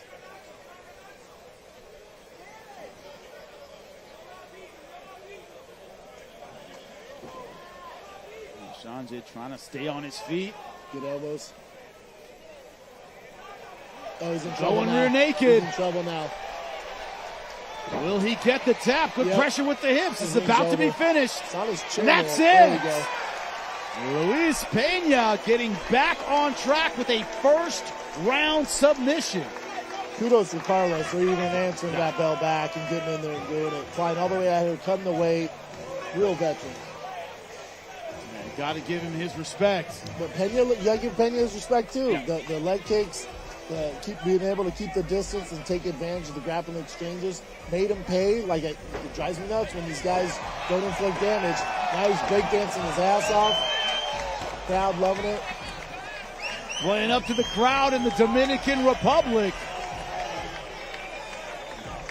Luis Pena, opening round win in the lightweight tournament. Yeah, he's going to be a problem. Guys, we have to figure out how to get inside Luis Pena. And it's very tough. It's a tough puzzle to figure out. Like you said, he had success in the UFC at the highest level for a reason. There's a dark horse in every tournament that could be Luis Pena for exactly this. Yeah, in this lightweight tournament, he's a problem. You see here on the back, the pressure he put on with his hips. That's a key to the rear naked. Isn't the arms, it's the hips, and great pressure there. Loosen him up with hard elbows, hard strikes in the face to get that underneath the chin there. Also in a tournament, it's so important to have those finishing instincts. Get out of there early, the round one finish. Yeah, Pena can fight tomorrow. Yep. Unscathed. He can train and get ready for the next one, because that's exactly where he's going to be after the first round victory. Achilles will make it official. Your winner at 2 minutes and 43 seconds in the first round by the way of submission is Luis Pena.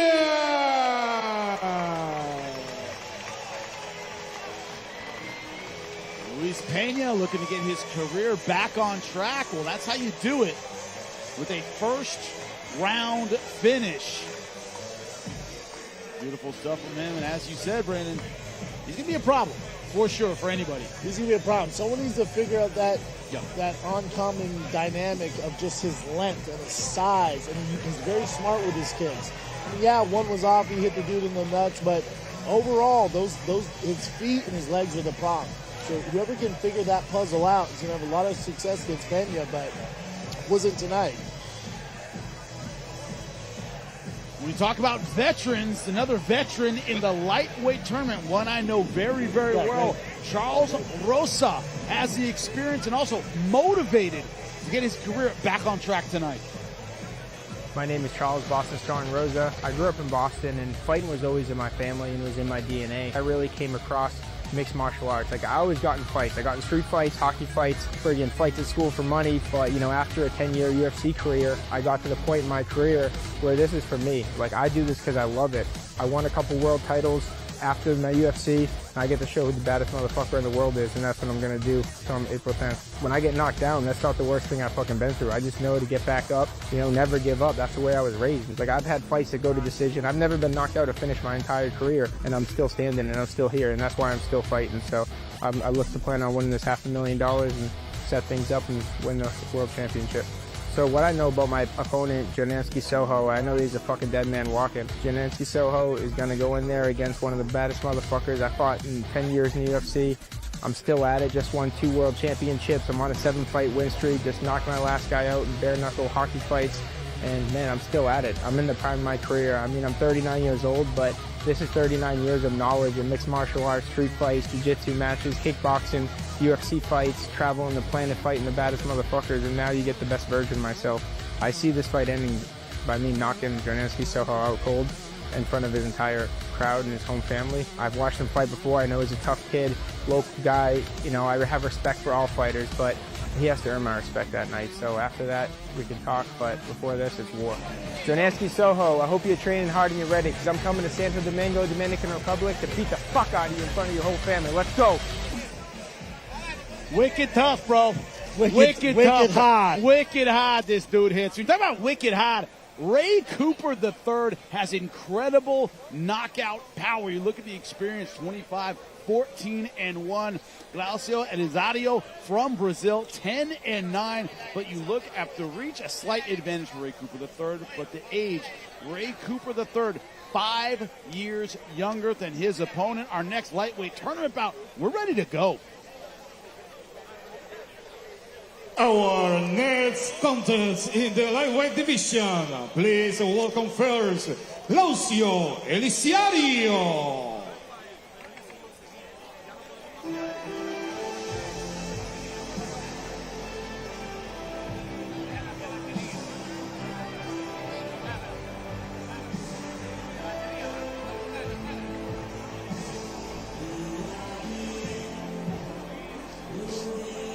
Glaucio Elizario making his way to the cage, training at the Black House. Great team in Los Angeles. Kenny Johnson wrestled at Iowa. He's a coach out there, good friend of mine. You know he's getting his takedown defense ready, because in previous fights have been a little bit of a problem, a little too comfortable in guard. Bare knuckle we've seen. Can't go there. Can't go there. And to your point, training at Black House with Kenny Anderson, I spent a lot of time at Black House. Kenny will have him ready. Trust me, Kenny will have him ready. Kenny is one of the very best to do it. Not just about the wrestling, the conditioning as well. He'll get you ready to go. He'll get you in shape and he'll get you wrestling ready. Sometimes regret getting him into MMA, but I'm glad I did when I look back on it. Right. But Elizario comes in mentally and physically focused. The problem is he's a, go out on your shield kind of guy. 9 losses. He's been finished 7 times. He tends to go out, give it everything he has. Yeah, and he's facing a finisher tonight. Facing a finisher tonight, Ray Cooper has been in with the very best, beating some of the best, beating the likes of Jake Shields. Probably would beat Jake Paul, but he beat Jake Shields twice. Shout out to Jake Paul. He beat Jake Shields twice, beat Roy McDonald. I mean, you're talking about elite level guys. So he's a tough test tonight.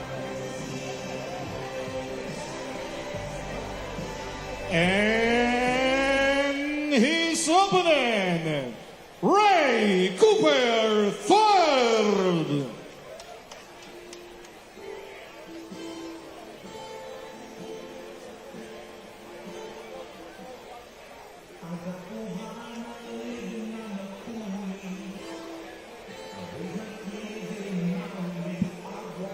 This man is descendant of Hawaiian MMA royalty. His dad, Ray Brada Cooper, I remember very, very well on the Hawaiian scene. Of course, that's why he carries the name Brada Boy. That's his son. That'll make you feel old when your contemporaries, their kids are fighting. It will make you feel ancient. I know. You remember Ray Brada Cooper? Yeah, a legend, man. Yeah, legend. Living legend. And he's lived up to the legend. Yes. Ray Cooper III is a savage. Heavy-handed, can knock you out from every position.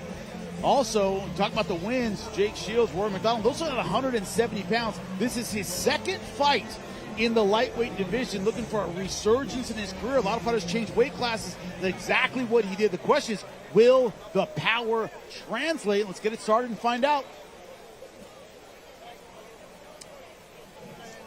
This one is scheduled for 3 5-minute rounds in the lightweight division.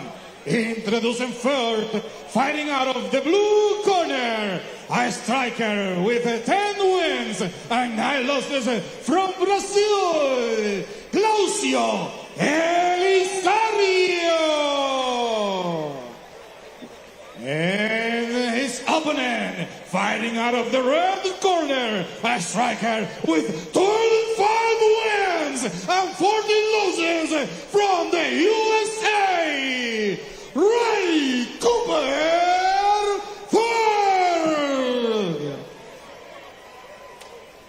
III. the referee, Mr. Tommy Santana. Guys, we went over the rules yesterday. Watch throwing, watch the back of the head, watch the eye, obey my commands. Any questions? Good luck, come on, fight. Hey, Brada Boy Cooper looking to fight, getting his instructions violent. and said he is This will be tense. violent, yeah. Yeah, he's ready to scrap. How does Elizario deal with the power? That is the question as we begin round number 1. No surprise, Brada Boy looking to get in punching range.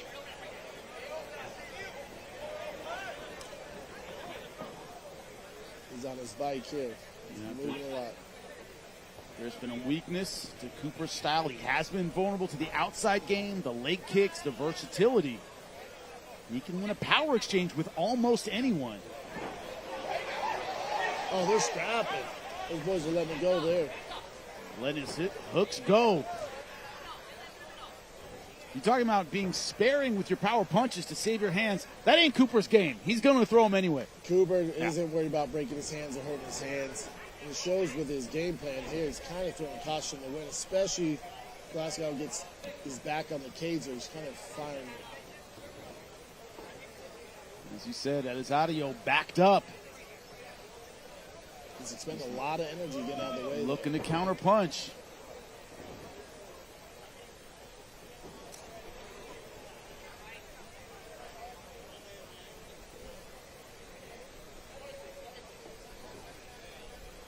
Already a small cut under the left eye of Cooper. Yeah, small mouse in these exchanges.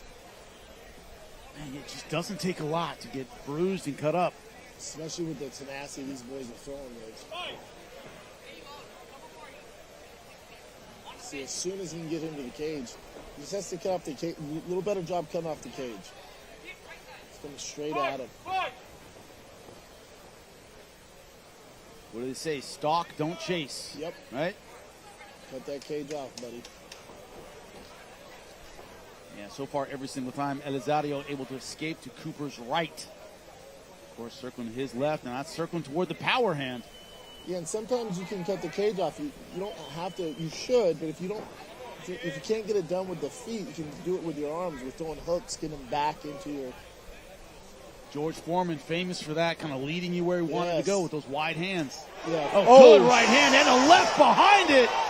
This one's about to be over, and it is. Oh, he's mad. Man. And Brada Boy coming out, pointing at Jorge Masvidal like, I told you so.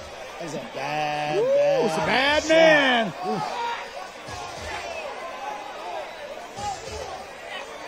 That's a guy who has power with gloves on, with 12-ounce gloves on, with 16-ounce gloves on, and he's doing this bare knuckle. He's going to be a problem in Gamebred.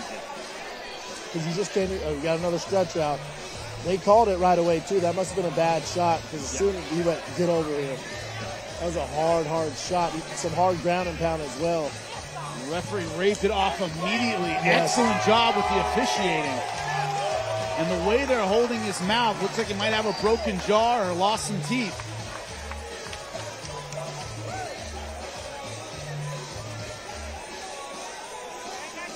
Looks like he cut his lip there. Yep. Man, when you're throwing with that much power like Ray Cooper does, I don't care who you are, it's going to be tough to eat one of those shots. Man, nobody's chin at 55 can handle those punches. Man, he's messed up. Yep. Showing respect to his opponent. The Brazilian needing help getting out of the cage. And to your point earlier, Ray Cooper on skate, ready to go in early May, ready to go. And this is what happened. It starts out with a right hand and left hook combination. Bang, bang. This is bad here. Right there, he's out. And referee diving right on him. Boom, boom, left hook got it. Vicious ground and pound here, turns him over. It's the shot here. Yep. Well, look at this. Right hand to the temple, left hand to the jaw. And Elizario is fighting for his life, and he is 100% out. Good job by the referee. Sparing Elizario any more punishment. He was right on him. Yeah, when he was throwing with that kind of tenacity, if that thing lands, especially in this Gamebred FC, it's over. It is over. Achilles, our ring announcer, he'll make it official. And your winner at 218 in the first round, by the way of knockout, is Ray Cooper. Brendan, you know it's a tough combination? A veteran who's still hungry to do something in the sport. And what we saw tonight is Ray Boy Cooper, despite being a veteran, he's fought in big shows, he's beaten big names. This is a hungry guy still in the cage. You hit it the nail on the head there. Ray Cooper, since the minute he got in there, could not take his eyes off his opponent. He's ready to go, wants to be in there, wants to compete, came in with bad intentions. And in bare knuckle, that's what you have to do. Because when you land just one of those shots, this thing's over. Like that shot, his right hook that grazed him, wobbled him, and then the left hook is what ended this thing. You mean fighting Hawaiian? Yeah, Which is exactly what Hey, if you're old enough to remember the Hawaiian fight scene, Jesus is Lord fight camp, guys like Ronald Machine Gun June, these guys came in, they scrap, brother. That's scrap, brother. He's going scrap. That's exactly what he's doing. That's why he's dangerous. Well, another fighter, dangerous in the lightweight division. When you talk about pure talent, Landon Quinones near the top. Let's hear what he has to say.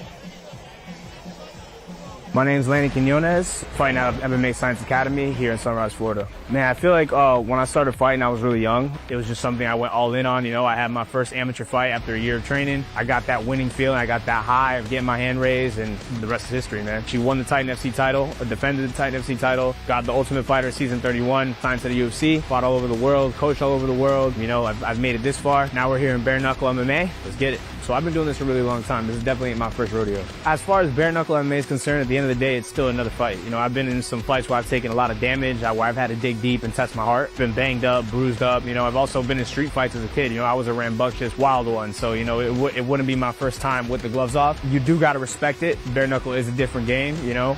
Damage comes quicker. You know, your hands can break, you can get hurt, but my technique's clean. You know, my defense is good. I'm confident in my preparation. I'm ready for it. You know, at the end of the day, I feel like the worst thing you can do is overthink it. So I think I'm ready to go. I've been training really hard. I've been working really hard, and I'm just excited to go out there and perform. It's been a long time coming. I haven't fought MMA in 2 years since being released from the UFC. I'm here, and I'm just excited to make this comeback, man. I got something to prove to myself. It ain't about the money to me. I'm here for the fight. I'm there to scrap and shed some blood. If I break my hand, I'm gonna keep throwing it. So it really don't matter to me. Well, my opponent, he's actually taking the #1 ranking in the Caribbean on Tapology, which actually originally was my ranking. He's coming to take my ranking back. At the end of the day, I think I'm way more skilled everywhere. I feel like I can box better. You know, I know he takes pride in his boxing. I feel like I got better kicks. I got better range control. I got better grappling. I feel like I'm better everywhere. I think if you talk skill for skill and technicality and even just having that dog in you and the pace, I just don't think he has a real path to victory. Like, if he beats me, it's because he landed something lucky. So I know he's hungry. I know he's going to come and try and take my head off, man. But at the end of the day, I'm not trying to play no mind games no more. I'm coming to fuck him up. I'm coming to take my money. And I'm trying to go home to my daughter, safe and sound, take care of my family, and ain't no one taking food out of her mouth, so it is what it is. Elias Santos, my message to you, stay healthy, train hard, make the weight. I'm coming. We gonna have some fun, baby. Let's shed some blood. From the lightweight division back to the heavyweights, Oscar Sosa taking up half the screen. Dennis Petrov, an incredible story. We'll get into that in a second. What jumps off the page at you is two things: 42 years old, and also the experience advantage of Oscar Sosa. Once again, we'll explain it, but look at the reach advantage. 7 inches for Sosa. Can Petrov, the small heavyweight, overcome that? We shall see.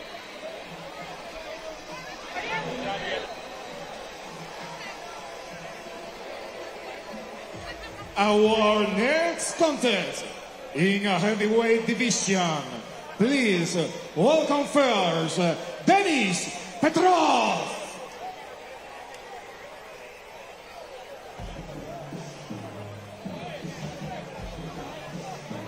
So you may think, why is someone who is 2-1 getting in the cage to fight a very experienced fighter? Because 2-1 is not this guy's experience, though. This is a guy who spent 20 years in a Russian prison and had unsanctioned fights, had more than 100. Now, you think Bernard Hopkins' story, fighting in a Philadelphia prison, becoming a world champion is inspirational. This guy fought in Russia for 20 years against all comers. Got out, said, hey, I want to do MMA. This is his shot. They should probably do a movie about this guy. Because, he's fighting bare knuckle now. He's in Gamebred FC. If you can tell, he doesn't look too nervous because he's had over 100 fights in a Russian prison, like you said. So, this is a walk in the park for this guy. Walk in the park. This is what he's like. What? I get paid to do it? Oh my God! I was doing prison just to entertain the guards. No one's going to shift me? Oh my God! This is great. Let's see what he brings into the cage tonight. Let's bring in his opponent. And now, his opponent, Oscar Sosa.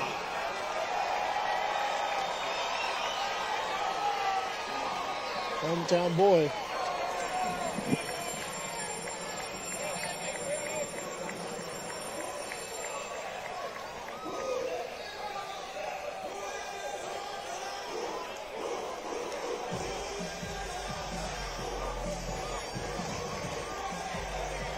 And there's Oscar Sosa. You just said it, hometown boy. Crowd behind us cheering and jumping. But this is a guy, forget about the crowd support, forget about all that. This is an athletic heavyweight. Yes. He's comparatively light on his feet. When you see this fight, you don't expect him to explode across the cage the way he does. But man, he is light on his feet. Excellent kicks, excellent bounce. Doesn't fight with a stereotypically heavyweight style is what I'm trying to say. Yeah, it's more of an athletic style. You'll see it right from the jump, right when you see like, oh, we got an athlete on our hands. But also, having that much weight is such an advantage in Gamebred FC and bare knuckle. You just hit different. You just hit different. The question to me is Petrov, but we've seen it earlier tonight, obviously in the lightweight division, different.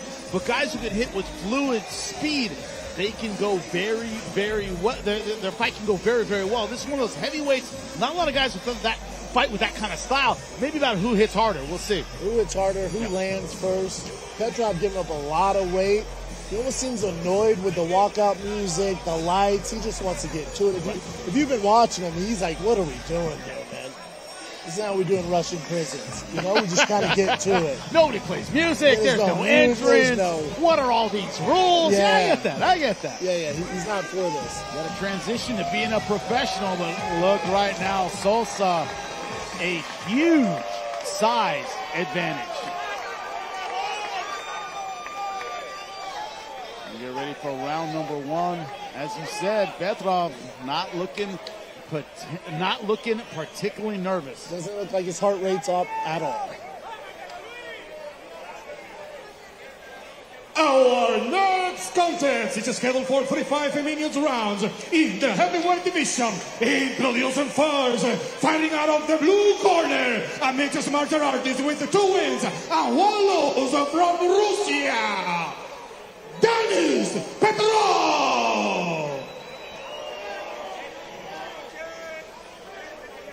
And his opponent, fighting out of the red corner, an experienced veteran, beloved by all the national fans, with an outstanding career in mixed martial arts, the big dog from San Pedro de Macorís, Dominican Republic, with a professional MMA record, 15 wins and only 4 losses. Make some noise for Oscar Hierro!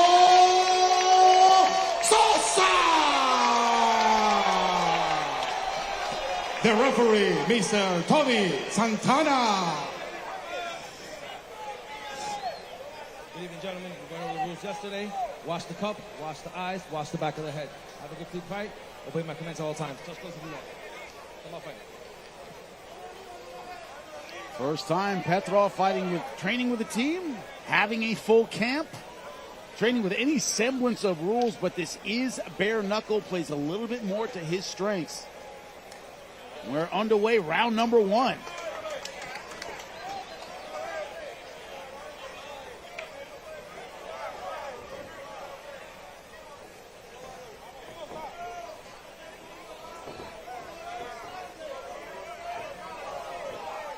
Here's a Russian Petrov. Red and black trunks, but with the blue tape around his hands. Sosa, the native here in the Dominican Republic. Red and black with the red tape. Biggest crowd reaction we've gotten. Yeah, tonight. huge. A lot of Sosa fans here. And also just filling up here, big crowd here in Santo Domingo. At the hotel tonight, it's all everybody was talking about. Was, man, is a fight here tonight? Yeah, it's all the fighters, everybody curious about it. This is the place to be. Gamebred, the start of the heavyweight tournament. This the opening round. $500,000 on the line. In both the lightweight and heavyweight tournaments. Nice, sharp leg kick. Petrov felt that one. Yeah, he hasn't had an answer for the leg kicks yet. He's not really countering him. He's not doing much. So Sosa's going to keep throwing until he responds. I'll be surprised if he goes up top here soon.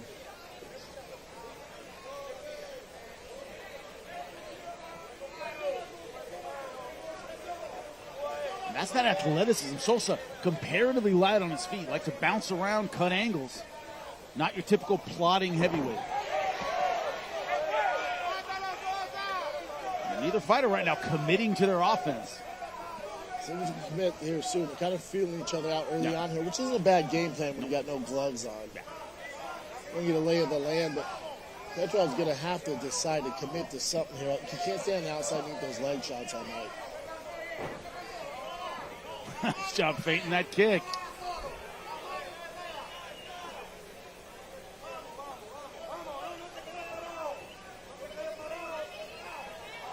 Sosa, a smiley guy, doing a lot of smiling in there.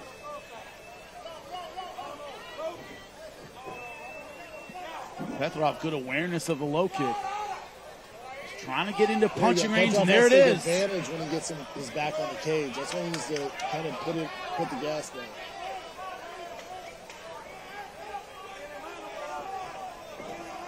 Nice setup, low kick to the combination.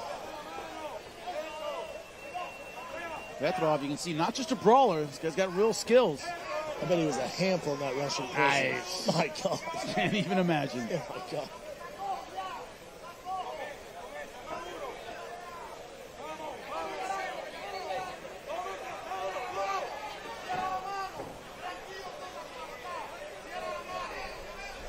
One thing about Sosa's style is he better be in good shape. Yeah, with all this movement. He does burn a lot of energy with his movement. A lot of energy. I think that's what Petrov's waiting for. Slow down just a little bit, taking his time, let him move around, wear him out. I'd assume get to work. And Petrov, for being so inexperienced in MMA, isn't allowing his opponent to make him work harder. He's been so far very composed. Very composed, yeah. You think this guy has at least 15, 20 fights, which he does in a Russian prison, but at this level, he's super composed. No, that claiming a low blow, that doesn't look good to me. I have to get a replay of it, but that looked like a good body shot. Agree. Again, Sosa, bigger guy, a lot of movement, could use the rest. This is when they take advantage of this opportunity.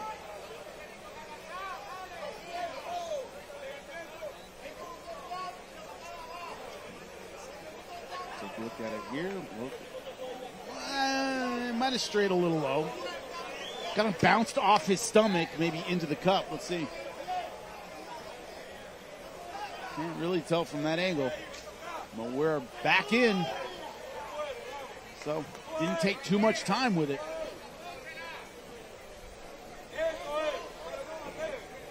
Man, Petrov's got fast hands. Super fast hands, especially being the lighter fighter.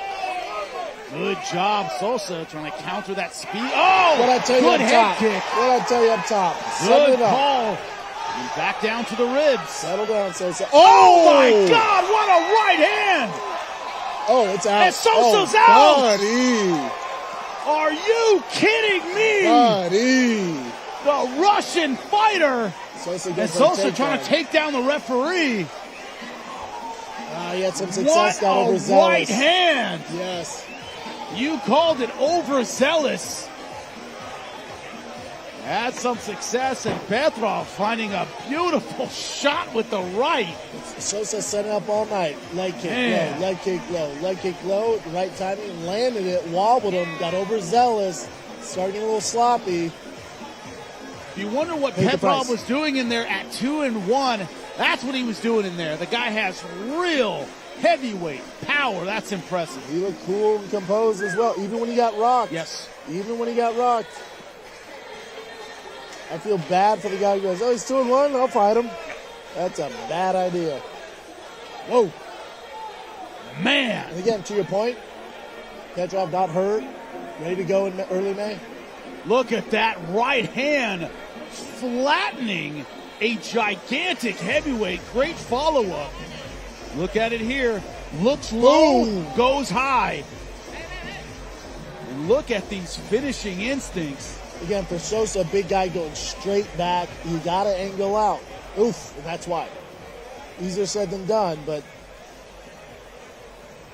boom! That is a devastating shot. Right down the pipe. For the Russian, and you just gave Lex McMahon a big hug for giving him this opportunity. Let's make this first round knockout official. And the winner at minute 4 in the first round by the way of knockout, Denis Petrov. So, you're from another gym. You know you're going to fight this guy next. It's almost like, look, there's not a ton of tape on him, not a lot to look at. You do know he has power. He wasn't flustered also, not just by getting rocked, but also dealing with leg kicks and things you wouldn't necessarily see in a street fight. Those didn't seem to bother him that much. Legs weren't that well conditioned, but he reacted well to everything. That's a great point, Jimmy. There's not a lot of tape to study on this guy. So the one kind of caveat here, the one kind of hole in his game that we have no clue about, what's his ground game like? What's his wrestling like? So if I get him in the next round, I'm going to feel that out. Let's go and feel that out. You know, you got a lot of striking in prison. How much grappling are we doing in there? Right, and also, but to get in there and use it, you got to walk into the danger territory of that right hand. It was fast and accurate, Brendan. Fast and accurate. I think my biggest takeaway in terms of Petrov is just his composure in there, not having a ton of experience underneath the lights. Again, we joke around with his experience fighting in prison, which it says something. Legit. Says a lot. Yes. But when you're under the lights fighting a professional fight, it's a different animal. And boy, did he pass that test. And we knew we'd get a ton of finishes tonight as we move on to the lightweight division. Charles Rosa, 18-8. He talked about being in the UFC for 10 years. That's right. That's incredible staying power. Danaski Sojo, 14-7. 1-inch reach advantage for Charles Rosa, but what's not here is his experience on the ground. Incredible submission game. Will it be a factor tonight? We'll have to see.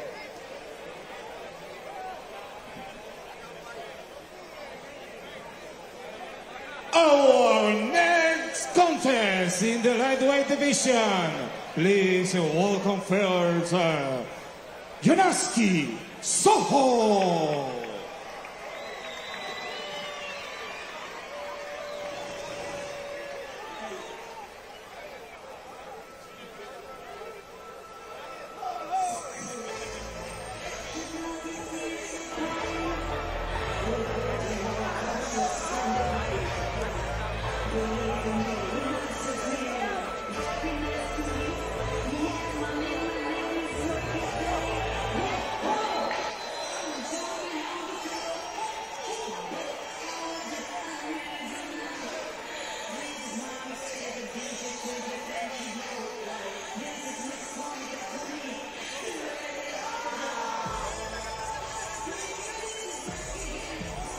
Sojo making his way to the cage. We talked about the opening of the show. Charles Rosa has the name. Sojo trying to take that name away from him, build his own reputation based on his performance tonight. That's what tournaments are all about, Brendan. That's what tournaments are all about. He's a tough task in front of him. Rosa, you know, I've commentated a few of his Gamebred bare knuckle fights. He's a tough customer, and he's not just a guy, he's been around long enough to know just not to go in there and bang. You'll see a lot of good footwork, a lot of angles, uses his kicks well, and then really what separates him from the rest of these guys, black belt on the ground, very well versed on the ground. He'll take advantage of that. He knows everyone's here to see knockouts, but Charles Rosa takes some submissions with him. Now, one thing Soja has is a Gamebred 5 against Tyler Hill. He was getting housed in that fight. Yes. He was getting beat up, came back, got to stop it. So, much like Rosa, he has the bare knuckle experience. He also knows no matter what happens to me, I have the ability to turn a fight around. Mentally, it does a lot for you going into a fight, Brendan. It does a lot for you, especially a veteran at his level. To know he can, all right, if I make a mistake, I can hang in there, recuperate, my wits about me, and still get the victory. But again, easier said than get done against a guy like Charles Rosa, who's been around the game. He's on a 7-fight win streak. He'll fight here, he'll fight there. He doesn't care, man. He just wants to compete.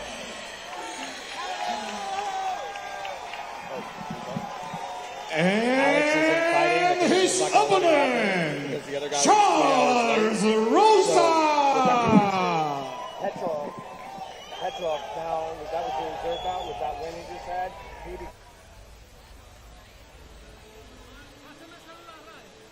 So Alex.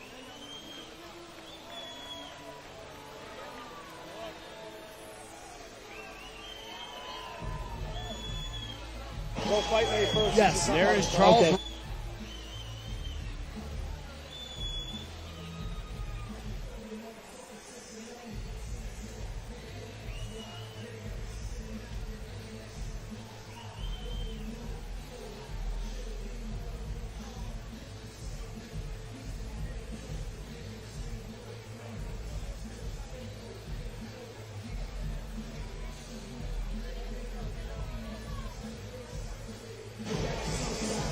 Charles Rosa, an outstanding black belt, both trained under Manny Suarez, Carlson Gracie in South Florida. I've spent time with him on the ground.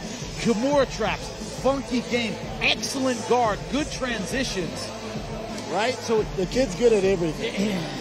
He's pretty well versed in everything. Yeah. If you're looking at the tape study on him, you don't see a lot of holes in his game. And I think as he's maturing, he's getting more and more dangerous because now he has the knowledge, he has the IQ. He's not making those same silly mistakes he made early on. He also trains with his brother, who's a younger brother, who's an absolute animal. So he has that kid push him all the time. So it's a good time to be Charles Rosa.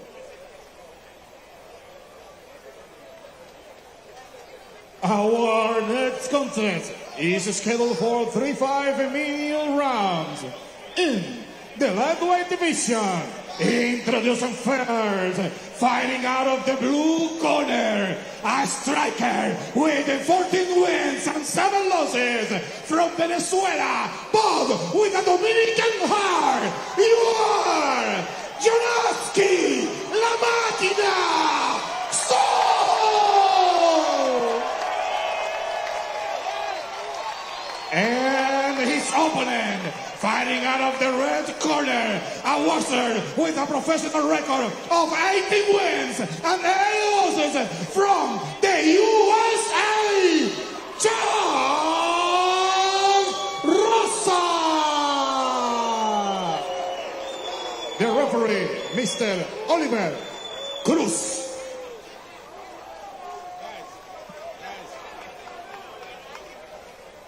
Hi guys, do you have any question about the rules?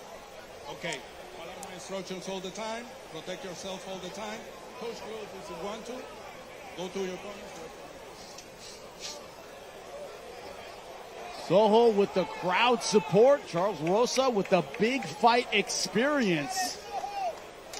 What will be the difference? First round, lightweight tournament, $500,000 on the line. Round number 1, we're underway. Yeah, Charles Rosa's last win was on a hockey rink ice skate, bare knuckle. And he won that knockout.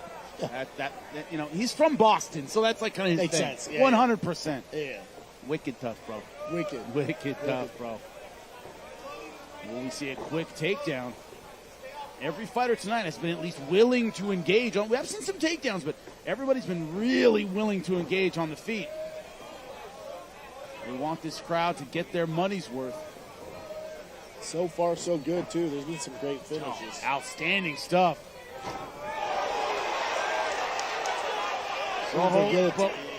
Yep, leading with his head. Not a smart move against Charles Rosa. No.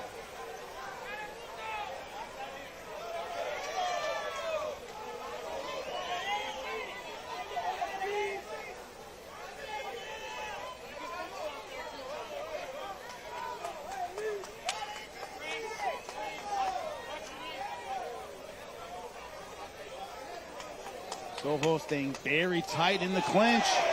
Oh, got away with a little bit of a, yep. That's one fence grab. I like it. Yep. No warning, take the point.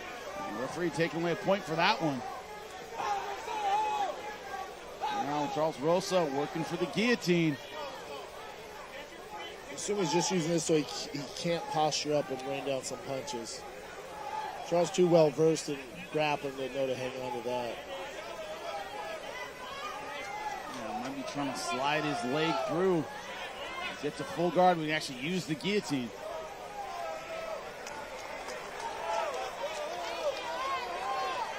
Sojo, good pressure in this half guard position. Great position, not getting overzealous, not looking to make a mistake, looking to control him and wear him down here. Very smart game plan by Sosa. Yeah, Sojo holding on to that side control position. Surprised Sojo got a takedown so early on. Very surprising. And also in good position early. And this is where that funk of the game of Charles Rosa is so important. Yeah, and he scrambles. He moves, he scrambles well and also submits you from weird positions. He's one of those guys who roll with him. You just have to be careful at all times. Yes. Don't leave anything behind.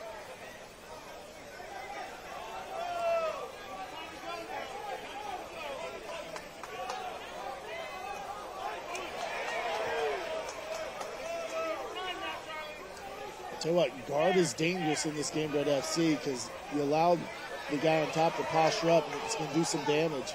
Yeah, going down for the leg lock, spinning for the knee bar position. He needs to get extended here. Sojo doing a good job of keeping weight on the leg, but he might have it. Sojo needs to fight the hands. There you go.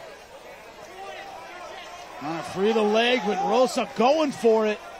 Oh, extended there. Now trying to punch his way out. That's not the move. That's not the move. Rosa trying to punch back. Now you extend it, Rosa. Extend your hands, Bubba.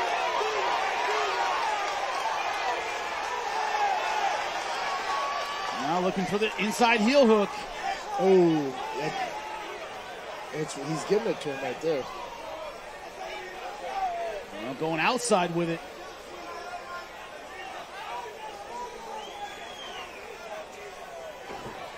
Good step over from Sojo, but yeah, now Charles got to be smart. You can't hang on the legs there. Diving in, getting around the guard. Good start in round number one from Sojo. Sojo looking fantastic. Man, these Dominican fighters came to fight tonight. Man. Yeah. Into full mount. Charles' face busted up pretty good. Starting to bleed. Good short punches in a good arm triangle position. What a turnaround this would be. Great position. Charles Rosa considered one of the better grapplers on the card tonight, and Sojo all over him.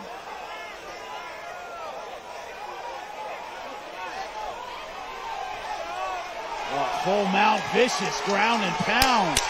10 seconds. Oh, great job.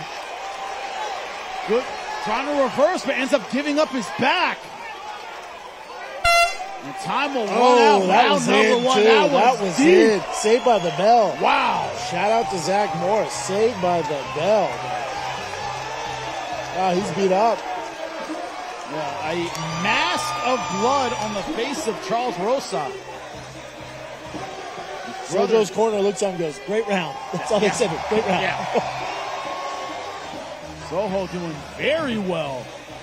Not just doing well, but in the ground exchange. We thought Rosa would have a huge advantage. He's been a step ahead. I thought he was in a little trouble with that knee bar there, but he did a good job. What advice do you give Charles Rosa coming out of this round? Well, number one, forget round one. You know as a professional, and this is an experienced professional, hey, that was the first round. That's over. There are two more. Guys get mentally kind of lost, especially when they lose at their strength. Yes. They go, man, this guy's better on the ground than I thought. Hey, adapt. Put that all to bed and adapt. You have the experience. Correct. That's a great point, Jim. Charles, a quarterback, just threw an interception. We got to forget about it. On to the next play. On to the next play. And that's this next round. You get a chance to restart. You can still win the fight. You didn't get finished. There's 2 rounds. Go to work. Also, Sojo looking a little tired. Obviously, spent a lot of energy looking for the finish. Yeah, in round number 1. And what are the things about having a crowd behind you? Dude, that adrenaline dump of everybody screaming for you. Looking for the finish, and he had it. Yep. Saved by the bell. And Rosa looking for a takedown of his own, but Sojo throwing big punches. Charles also pretty winded as well. Oh, that's for the guillotine. It is deep. Trying to sneak that right knee through to really get full guard to finish it. Sojo's got to pull that head free, posture up, and he does. Out. Still in some danger here. Doing a good job putting physical pressure on the legs of Rosa. Yeah, triangle armbar danger, but Sojo doing a good job defending. Yep, good ground fundamentals. Yep. See, I like Sojo, how he's taking advantage when it does go to the ground. Where Charles is looking for submission first. He's looking for submission. And granted, he's on his back, which is what you should do, but he's eating these big shots. Eating huge shots. And his face shows it. Now he ends up back at, he's in half guard here. And I like Sojo's hip pressure in his position, not giving him a whole lot to work with.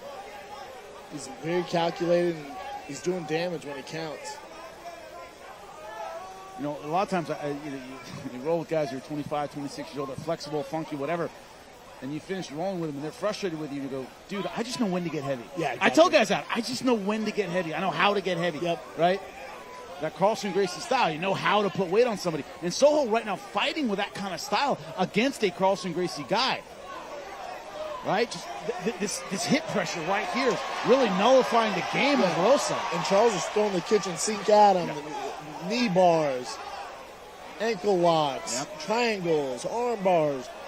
And Sojo's taking his time. Weathering the storm, and then making him pay. Okay, go ahead and roll to your next thing. Cool. Taking your time. Making him pay. He's winning the fight and doing so. Yeah, you can't stay there, bud. You can't stay in half guard. That short right hand was just enough. Can't stay there. Man, a ton of time left in round number 2.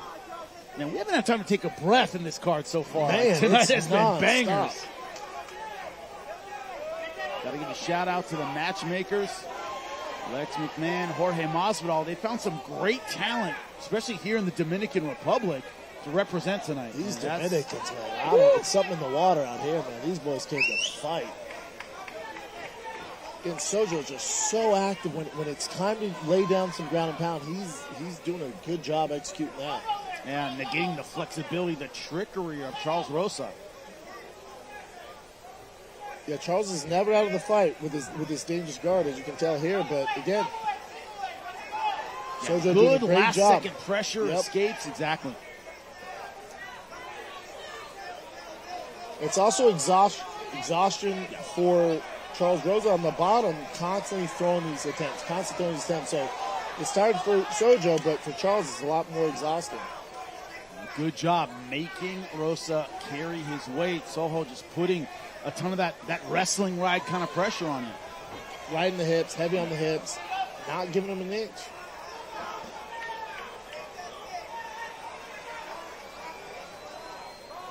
And to your point where, you got a minute 20 left here in the second round, I bet Charles man, I thought I'd have this big advantage on the ground. It's like, you actually don't, buddy. This guy's really not playing your game. Good job stepping over into side control. A little bit early looking for mount, but and blood leaking out of the ear of Charles Rosa. Oof. Minute left. This could get ugly for Charles. Nice. Getting caught with some big punches. Referee taking a close look at it. Good move by Rosa, but Sojo doing a good job staying on the back. He's just not giving him any room to breathe. Any mistake he makes, he's right there with him. And also, another theme of this fight, and we're going to see it tonight, is, oh, you're a UFC veteran? Great. I ain't impressed. I'm out here to win, right? Yeah. This idea that these guys would fold under that kind of pressure. They want that. They want that. Make especially a veteran of Sojo's level. Yep. Yeah, especially a veteran of Sojo's level. Yep. He's always wanted to get there. Now you get your chance to prove it against a UFC vet. Stepping over once again in leg lock position, and Sojo trying to punch his way out, and he does.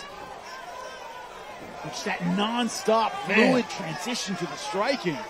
Well, Sojo, the game plan just relentless. Continue this tidal wave of punishment on Charles Rosa.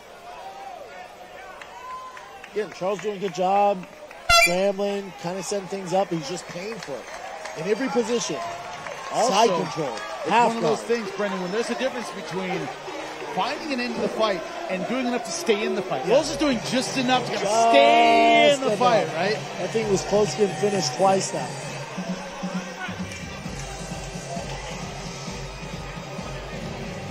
The question is the veteran experience in round number 3.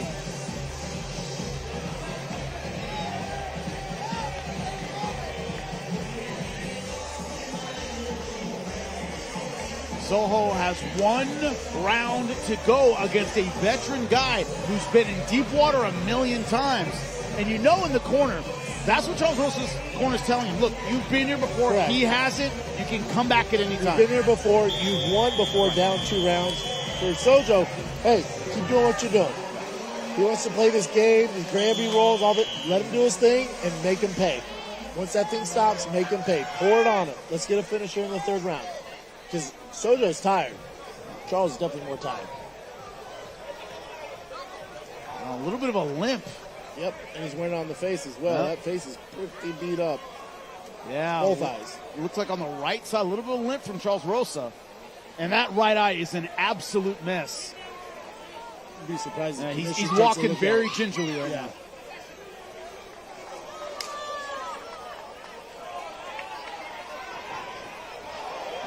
Spinning elbow attack. Sojo gives him a little bit of a wink. Oh, good job, man. But he was moving like crazy in round 1. Much more flat-footed in round 3. Not just the fatigue, but I think he may have an injury on that right side. Yeah, real slow with that turn. Yeah, he's walking pretty ginger on that. I don't know if... Diving for the takedown. Left his neck open, though. His neck's... Anaconda, Darce. That's where he's at in this territory. And Rosa has great front chokes. Yes. Anaconda, Darce, guillotine, Peruvian necktie, all work from this position. And Charles has those in his arsenal. For Sojo, man, not the smartest move there. Shoot in. Especially that diving takedown from the outside. Way outside, too. He saw it a mile away. I'd like to see him shoot that right hand through. It's there, Charles. But also Charles is in a position where he has to get the finish. Not going to win a decision at this point. Down 2 rounds. Yeah. Man, he's just leaving his neck out there. Oh, here he goes. There he goes. Rolling through, looking for the Anaconda. Oh, man, he had a little more tenacity. He has it. Shoot that arm all the way through, Charles. Problem is you're asking a very fatigued fighter who's taking a lot of damage to dig deep one more time. It's easier said than done. We're like, just shoot that right hand through. He's like, dude, I've been punched in the face 200 times. I'm exhausted. We're sweaty. He's sweaty. Yep. Going hard for the guillotine. That guillotine's deep. That is deep. Only in half guard position. Oh, full now guard. Full guard. Can he finish? What a comeback this would be. Oh, no, he's fighting the hands. Oh, he's out. able to break it out. And look at the deep breath from Charles Rosa. I think that may have been all he had. That was a Hail Mary out of Charles exhausted. Rosa. Yes, sir.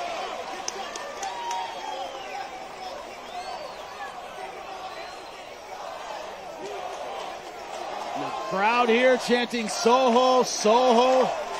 This is where the home field advantage comes into play. You're going to try a little harder. You got a little more juice in the tank when the crowd's shouting your name. Another guillotine. He keeps finding himself in these guillotines. The problem is the guillotine is such a fatiguing submission if you don't get it. It's when you commit your upper body, and it's tough. You get that blood pumping your arms and your biceps, and then if you don't finish it, like, oh, man. Yeah, it's tough. Now you got to keep your hands up, especially with the bare knuckle Gamebred FC here. And Sojo doing a good job peppering small shots. Hey, it looks like I'm doing something. I'm trying to ride out this. Active. Yeah, stay active. And now it's exactly where Rosa doesn't want to be late in the fight. This wrestling ride position right in front of Sojo's corner.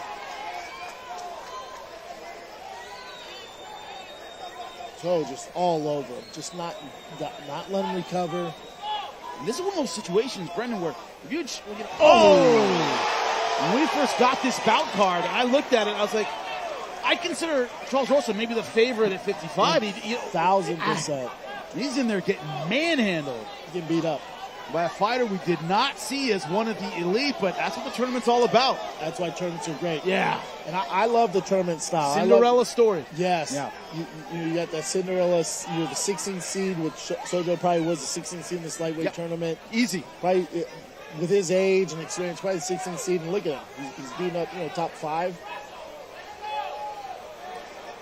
But the tournament style always reminds you that Pride Grand Prix, yes, the Strike Force tournaments, those great classic fights. People forget Shogun Rua wasn't the man going into that tournament. No, he made his name off that tournament, beating up legend after legend. His fight with Little Nog, my favorite of all time. Amazing fight. And that's where the legend Shogun started. Yeah. His brother Ninja. Yeah. So it's just this, I love tournament play, man. I love being part of this. By the way, if you don't know who we're talking about, look up your MMA history, by the way. But Sojo doing a great job right now, trying to write his name into that history with a tournament win, and 30 seconds left. The crowd is feeling it. Charles just hanging on for dear life here, bottom of mount. Not where you want to end the fight, and he's high up. Grabbing the cage, can't do that. Very aggressive mount. Rosa trying to sneak out, but just not the energy to explode and get to good transition by Sojo back in the mount. Yeah, he's just riding that wave. Riding the wave. Playing to the crowd. Couple of good punches to finish, but man, complete what domination. A performance. Domination, you just said it, for the fighter from the Dominican Republic. Dominicans 3-0 tonight. Oh. Yes, every right to beat his chest. You didn't know my name coming in. You know it now. And remember, Charles, whether it's Gamebred, whatever, he's starting to tighten. He's on a 7-0 streak, man. Came in the 7 fights, absolutely annihilated tonight, dominated tonight. Again, back to your point, this is why we love this tournament kind of platform, because really a 16 seed versus a 1 seed. And that 1 seed got his ass beat. And you're going back to the drawing board like, geez, we got some work to do. Rosa's face is showing the wear of 3 rounds of this, Brendan, physical domination. Yeah, and really, we go back to, even in the earlier fights, I said position over submission, and that's Sojo in a nutshell. Yeah. It was position, now let's go to work. Secure the position, go to work. Make him pay. Charles Rosa's face shows that. He really made him pay, and this is what Gamebred FC is all about, is because there's no gloves, you can make these guys pay so much more when it comes to the ground and pound. You said punching your way out of a knee bar very, very hard. He was able to do that. Didn't have the gloves on. Achilles, our ring announcer, make it official for this huge upset. Your winner after 3 rounds by unanimous decision, Jonaski La Máquina Sojo. It would have been interesting. They said it was unanimous decision. How many 10-8s were in there? Because there could have been a few, my friend. That first round should have been 10-8. That third round, 10-8. That was Absolute bad. wipeout. Showing all his kids, or I imagine they're a little close in age. I think it's just a bunch of kids that are supporting him. That's awesome. Getting in the cage with him. That's awesome. What a moment for these kids. And we said in the tournament format, you don't want to go long. You don't want to get rounds. He looks spry right now. I mean, everything went his way. It looks like he has a ton of energy. Provided there's no hand injuries, Correct. He'll be ready to go next time. Yeah, it didn't look like he took a ton of punishment. Didn't really ever get hit. He had some submission dangers he was in, but really fought out of that. He's going to be sore tomorrow. His hands going to be sore from beating some butt, you know? It's probably his biggest concern is how's his hands feel from landing so many damn punches. An excellent job. The Great Dominican job. Republic fighters showing out tonight. And this crowd absolutely rocking here in Santo Domingo.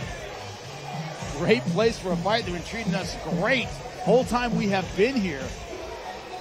Everyone in the Dominican Republic excited. Absolutely incredible. One of the biggest names, we just saw Charles Rosa fight. But of course, Thiago Santos, one of the biggest names in the last decade in MMA, fighting tonight. Does he have the energy left for another run? Well, let's see what he had to say about it.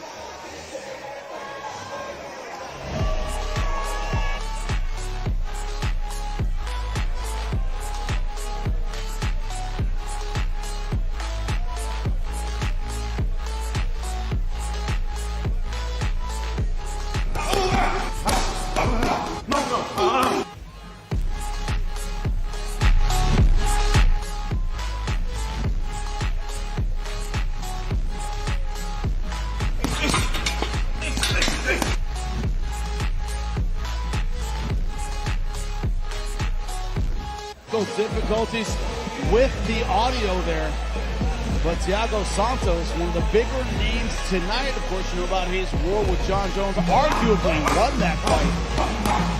Did some incredible work in the UFC, not just that title shot, but took on some of the biggest names of all time and looked at the field of the heavyweight division, as we just saw with Charles Rosa losing in a gigantic upset. The idea that the B-sides, the fighters in this tournament who were not supposed to win, who were taking on big names, have come out to fight tonight. The level playing field of the tournament reveals who's not just physically ready, but who is mentally ready. And the insiders, when you look at the co-main event tonight, which is Guto Inocente taking on Thiago Santos, we're looking for fight of the night. Well, Leah McCourt is backstage, one of the biggest names in the tournament tonight. It is going to be absolutely outstanding. She is with him now, sitting down. Let's hear what she has to say and who she's interviewing. Go to it, Leah. We're here with Anthony. Anthony, this is your first fight outside the UFC. We're in Dominican. It's bare knuckle. How are you feeling tonight? I'm excited, and it feels like it's been a long time since I've been excited to fight. This is fun. I don't feel like I have a lot of pressure. I'm just going to go in there and have a good time and do what I love the most. And how important is it to minimize damage in a tournament setting? Are you thinking about that going into the fight and your fight strategy? No, if I started the damage I absorbed and worrying about getting hurt, then my fight style would change. So hopefully I get lucky, I go in and get a win and don't take too many injuries. But if I start changing the way that I think, I'll change the way that I fight, and I don't want to do that. And how has your camp been? Have you prepared any differently? Because you're going to be out in the heat, you've got no gloves. Is there anything changed in your camp and your preparation?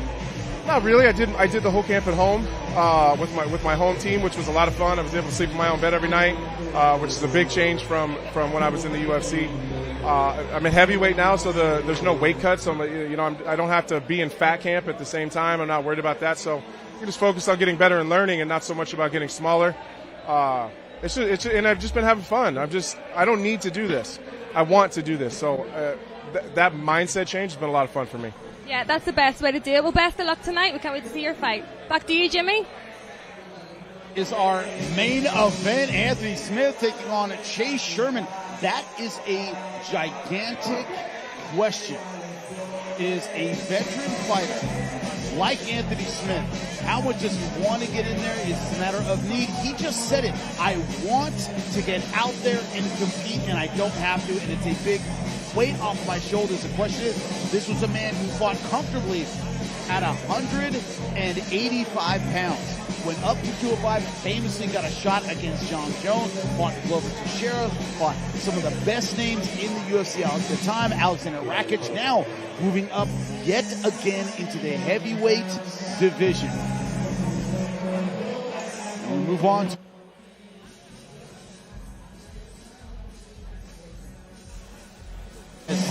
7-3-1 Landon Quinones taking on Elias Santos from here in the Dominican Republic. Elias Santos 27, right in his physical prime. Landon Quinones only 30, but as you saw in the package, he got involved early in the sport, has a lot of years, has taken on some great talent in the UFC. Reach almost identical. Let's get him out here. The lightweights have shown tonight how exciting they can be. The next one is in the lightweight division. Please welcome first Elias Santos.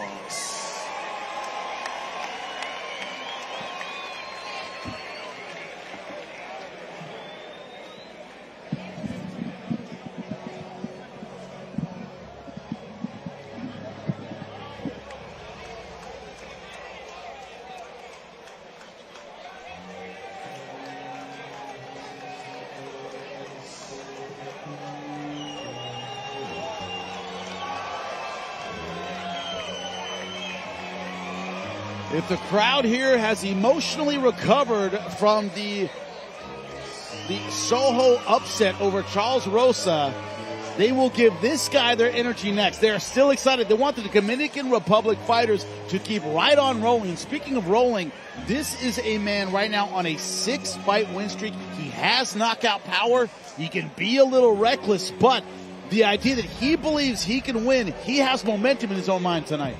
Yeah, and for this gentleman too, you know, with that win streak, your hair at home in the DR, the Dominican Republic fighters have been undefeated tonight. The energy for the Dominican Republic fighters has been insane. So good luck, man. There's a reason this fight is positioned where that is on the card.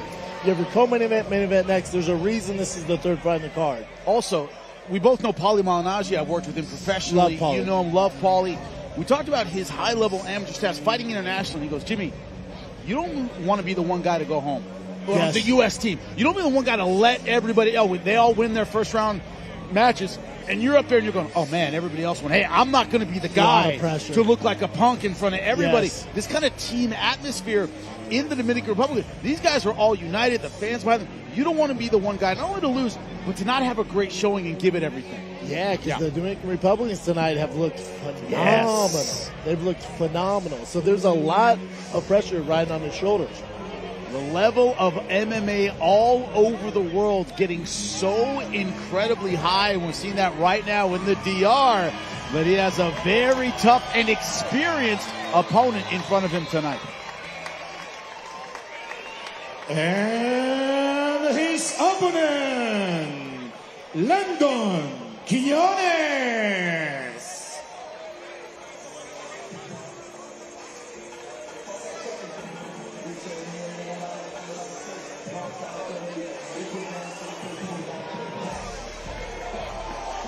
Landon Quiñones, saw him fight on the way up to his UFC debut, lost 2 decisions.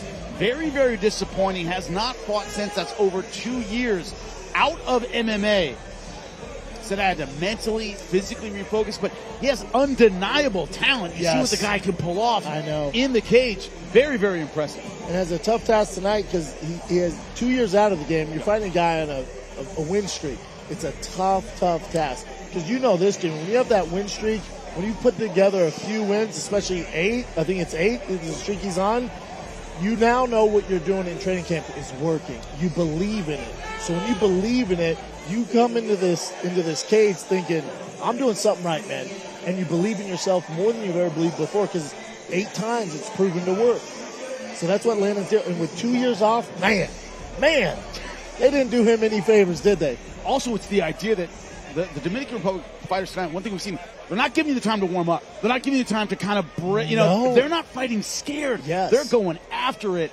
Ring rust is a timing thing. He's not going to give you time to get your timing right. Now, if you're a Dominic Cruz fan, if you're Dominic Cruz, listen to him. That guy knows what he says when it comes to fighting. He doesn't believe in ring rust. I do. I think the timing, you're in front of the lights, the nerves, dealing with it all day at the hotel. I think it's a real thing. Dom doesn't. I would listen to Dom, but in my experience, it's a real thing, and we're going to find out tonight with Landon. Well, let's get it started as our lightweight tournament rolls on. Our next contest is scheduled for 3-5 minutes rounds in the lightweight division. Introducing first, fighting out of the blue corner, a complete art martials, the current Fighting Force 2-time champions with 10 wins and 6 losses from Santo Domingo, Dominican Republic, Elias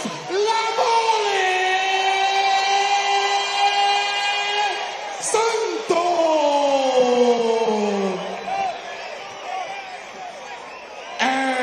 his opponent, fighting out of the red corner, a striker with a professional record of 7 wins and 3 losses and 1 no contest from the USA, named by Landon Quiñones. The referee, Mr. Marcos Urbáez. En el locker room, resolve the rules in the locker room.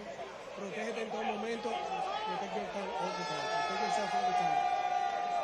Atiéndeme en todo momento. Follow my instructions all the time. If you want to touch gloves. It's a bit of a cliche, but you can feel the electricity from this crowd about this fight. After Jalaski's Sojo doing a fantastic performance in the last fight over Charles Rosa, they're looking for another one. Will we see another upset? Because as far as favorites in the bracket at 155, Quiñones is near the top. 100%, Yeah. especially on that win streak. Oh. Can't come straight in, but As we talk about gotta the get quick up the start. center. Yep. Gotta get up the center line. Elias Santos in the red shorts from here in the Dominican Republic. Landon Quiñones, the American, in the black shorts doing the stalking. Smart move, trying to negate the striking advantage. These Dominican fighters have showed great hands so far. Yeah. And their takedown defense. And with Landon, I like the approach, especially you've had 2 years off. You're underneath the lights. Nerves are popping. Let's settle that down. Get in a grappling exchange. Take our time. Get a feel for the mat. And then go to work. But you've been out 2 years. Let's get familiar with the smell, the crowd. You can feel the energy in here. Trying a couple of outside trips. Santos doing a good job countering. These Dominican Republic fighters, man, this takedown defense is impressive. Yeah, you would think, there's not a great history of wrestling in the Dominican Republic, right? Boxing, There's the United baseball. States. Boxing, baseball. So far, we've seen some good groundwork. Grabbing the fence on the left side. Corners trying to point it out, but too late. But even for Landon, it's okay. You didn't achieve the takedown. It's all good. It's okay. You're just slowing this down a little bit. Slowing it down. You're getting your bearings underneath. You've been out 2 years. Oh, good shot with the right hand. Short elbow. That right hook has something to say. No fear about throwing power punches from Elias Santos. If Landon's going to throw those kicks, we got to throw it with some bad intentions. He's doing it right in front of him. He's there for the exchange. If you're going to throw it, we got to throw it back. That's been the counter to the leg kick for the Dominican fighters. His right hand over the top, catch you off they're balance. good at it, too. Very good. They're almost, come on, kick, see what happens. Kick. It's also the easiest counter. It's Yes. just throw the right hand. Yep. That's the defense of the kick. You throw that kick, you counter the right hand.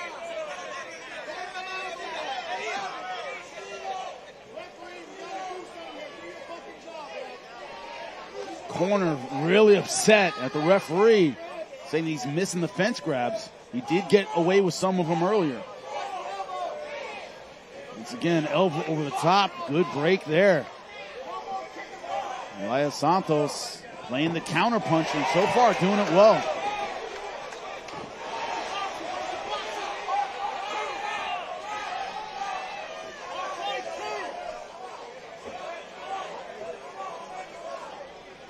Good bounce in the step of Santos.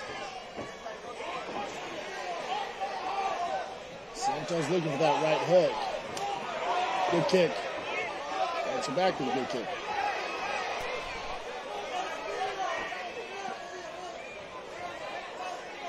And this has been the story of his MMA career so far. Santos is the kind of guy, he has faith in his right hand, but he kind of baits you in and lets you lead the dance so he can counter. Yep.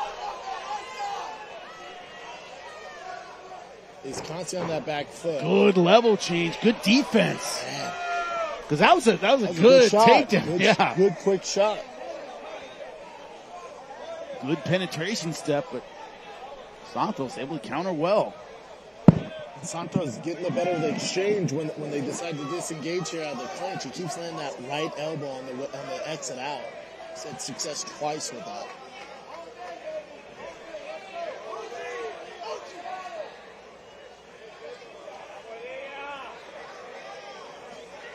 Quinones, the veteran, trying not to show his frustration. When this corner lane, I know it's going another elbow, this time from the left side.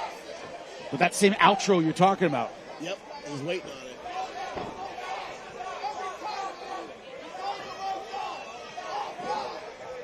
One thing about Santos' style, he does get off balance quite a bit because he throws heavy. Yes, he does. Doesn't always have his feet underneath him. Good shot there. Santos doing a great job reversing the position, getting Landon on the back, his back on the cage there. Every time you notice, he fights for that position. Doesn't rest there. Most guys rest there and get in trouble. What his corner's talking about.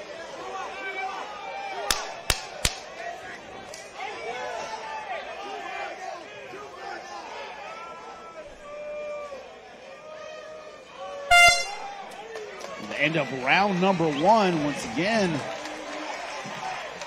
the fighter from the Dominican Republic showing real skills in the opening round.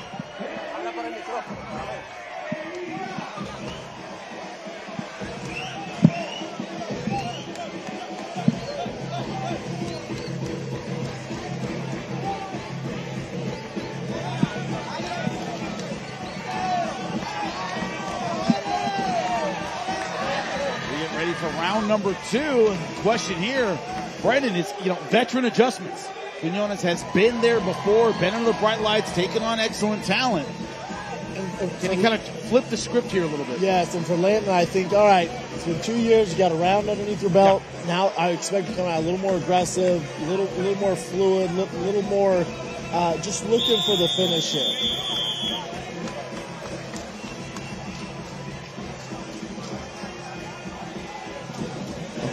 But I think a lot of the American fighters, especially the more experienced ones, a lot of ground game, thought the Dominican Republic fighters would be easy to get to the ground, and once they're on the ground, dominate on the ground. That has not been the case. They're learning the hard way tonight. Yeah. Can Quinones turn things around in round number 2? See what adjustments Landon's going to do here, because again, that ring rust in front, 2 years. Finally got a round underneath your belt. All right, let's go. Can he hit those fluid combinations? That is the question. Elias Santos, fighter from here. No, that was a legal shot. Yep. He hasn't had much success with his hands. He's really not throwing a ton.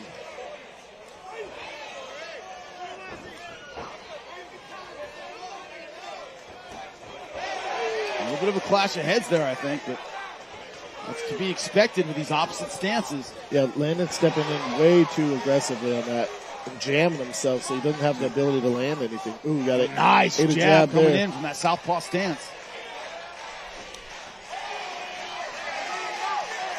Quinones coming in southpaw, ran right into the jab. Again, remember, there's no gloves, so that jab will wake you up. Yeah. You're going to feel that sting.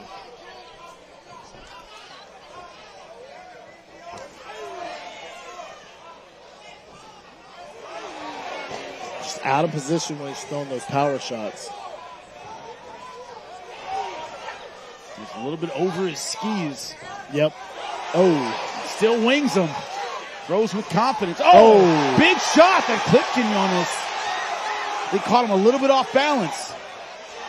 Don't know if it really hurt him. Yeah, it's weird because Landon's not really throwing with much tenacity in these exchanges. And Elias is, and if it lands, it's trouble, man. Yeah, diving from the outside for the takedown. A lot of the takedowns from the better grapplers so far in the tournament, it's almost like they thought they'd just fall over. I know, and they're shooting. No setup, way outside, yeah. And they're shooting. Anybody can see it, easy to defend.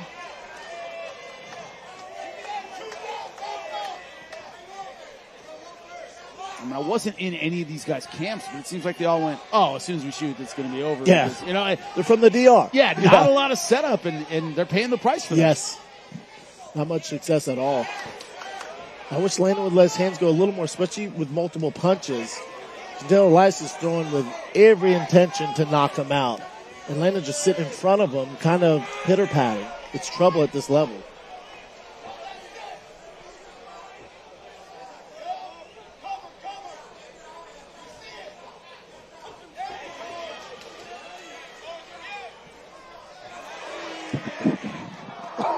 Left hook lead to the right hand from Santos as Quinones stepping in. Good head kick. That might have that hurt him. That hurt him. Corner is saying he was hurt. He was hurt. Saw his balance go for a second. Quinones not really following up with 2 minutes left in round number 2. Landon needs to take advantage of this.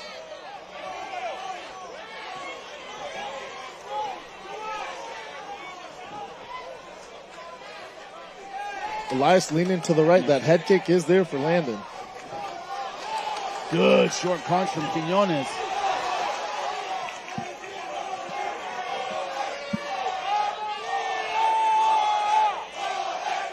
Again, does a great job. Elias does a great job just getting off the cage, switching the position so he's more in a dominant position. He's the only guy I've seen that does not rest if his back hits the cage. He takes the opportunity to reverse it and go to work. Which you got to be in really good shape to keep that up throughout the rounds.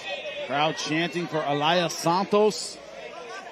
Fighting out of Santo Domingo here in the Dominican Republic. And putting on a great show for the crowd. A good short elbow.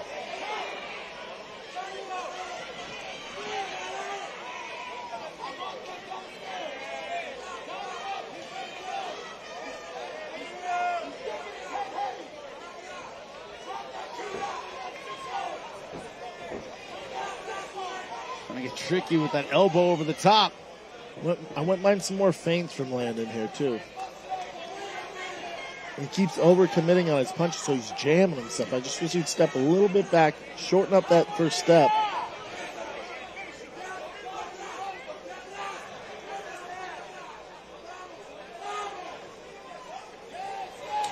Better job there. Now he's finding his distance. Now he's finding his distance. Shot. Yes. Went right into the clinch off of it. Nice takedown. That's a takedown. Good round. Short for time. London. Yeah, good statement at the end of round 2. But again, that's that ring rest where if you see him, the exchanges, he's jamming himself. He's kind of overcommitting to the punches, not really landing. We see later here late in the second round, dials it back, gets the distance, starts to land a little more clear shots, better takedowns.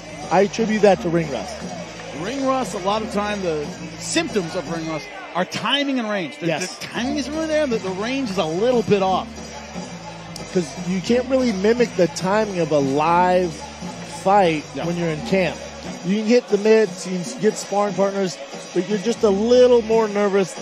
You're firing a little different when you're inside that cage. And to me, that's ring rust.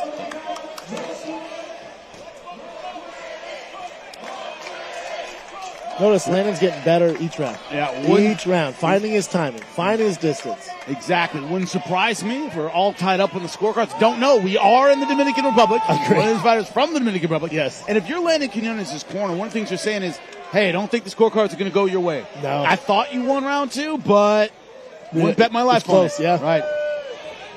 Was not a wipeout. No. If you're scoring to Landon, we got to kind of finish here, Pud. We don't want this to go to the score cards. Once again, a really outside takedown, and Santos able to see that a mile away. Right away. Reverse. I love to nice see knee it. right through the center. Working hard for a single leg of his own, and he gets it. He's in phenomenal shape.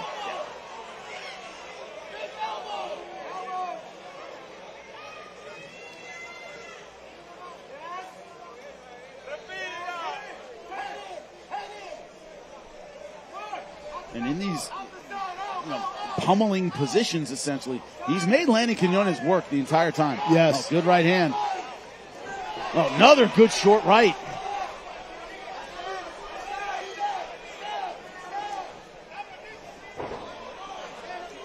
Fatigue starting to show on Elias in the punches. They're hearing these clinches very, very strong. The legs on this kid. Yeah, he does seem stronger in the clinch than Landon. Takes control, turns him very easily.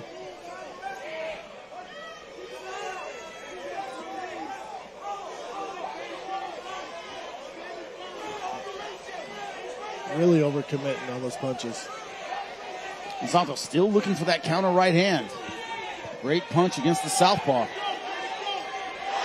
There's another one.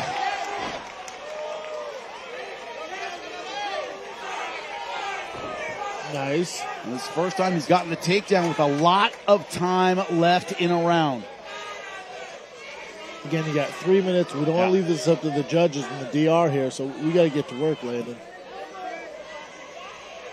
There you go.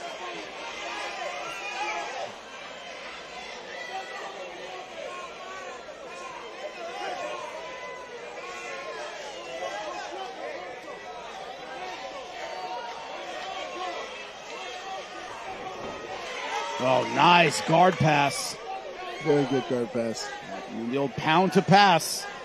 Hit hard in order to get around the legs, and that's exactly what he did with that left hand.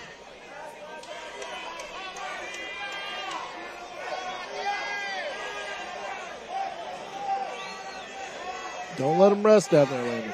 Go to work, bud. You only got 2 minutes. And right on cue, Santos able to spring back to his feet. This crowd and the DR absolutely loving it.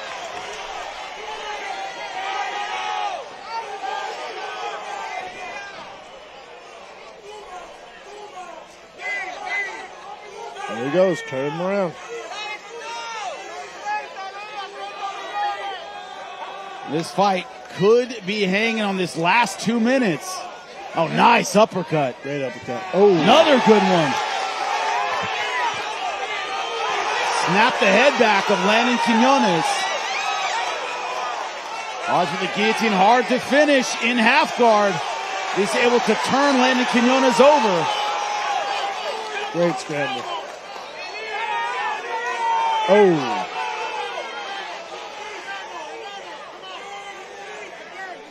You got a minute, Landon. You got to get to work, bud.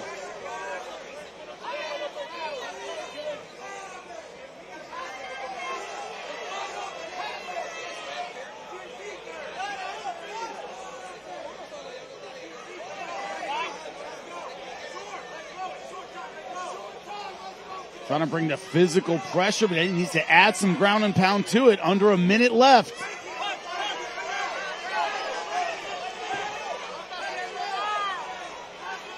Elias Santos trying to line up that up kick.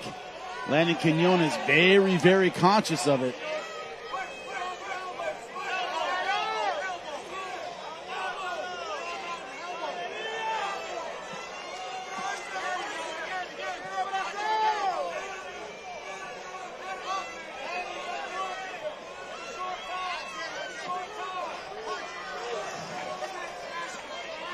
A tough one for the judges to score. I do not admire Quinones that job. Cannot feel good about where he is right now in the fight.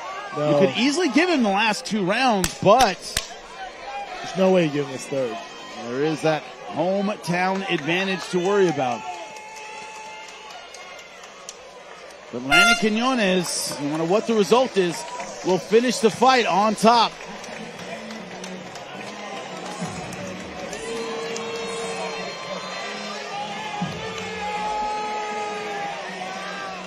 Oof. Oh, there's Yoel Romero in the house. The freak of all freaks. The freak of all freaks. Looking pretty serious. Looking very, very serious. It should be noted, Alex Nicholson's opponent came to the fight too late. The commission will let him fight, so that fight's off. So what they're doing now is Petrov, who won earlier, is actually he was actually a reserve bout. He's actually moving on in the tournament. There and you Alex go. will now be a reserve fighter in Miami. Talk about an opportunity there. Right? Throwing that right hand, getting the knockout. Right. Now's a chance at $500,000. This is an action from the fight we just saw. Beautiful uppercuts from Elias Santos. The question is, was it enough? Oof. Rounds 2 and 3, they will decide. It certainly took round number 1, but 2 and 3 could have gone to Landon Quinones. Yeah, because that second round, Landon landed that big head kick. Tough one to score. Very, very tough. It's probably going to come down to how they score that second round. And with judges, I don't know what to tell you. Well, we haven't needed him much tonight, too. I know, They haven't gotten a lot of reps. Yeah. But either way, Landon Quinones is going to know he was in a fight tonight. These Dominican fighters have come out to shine, and they have. Yeah, and Landon should be proud of himself. Taking 2 years off, going toe-to-toe with a guy on a win streak. He should be proud of himself.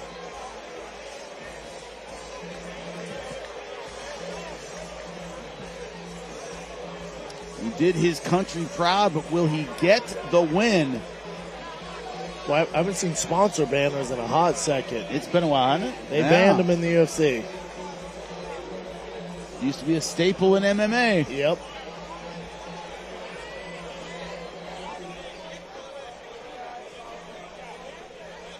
And they're adding up the judges' scorecards right now. See the commission working on it.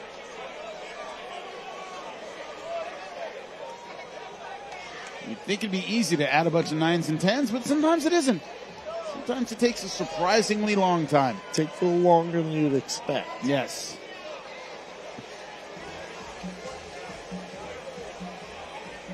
See the commission to my left working on the scorecards right now.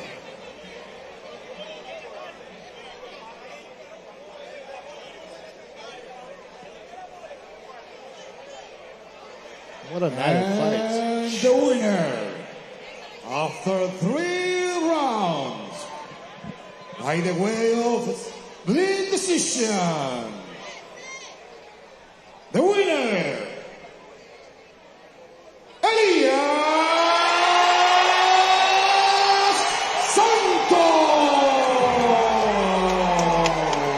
The Dominican Republic has another representative in the lightweight tournament. Undefeated. The DR is undefeated tonight. That one was close. Santos, that was a very, very close one. That's one of those fights. Nobody got robbed. It could have went either way. Elias Santos able to get the win. Jorge Masvidal getting in and giving him his respect.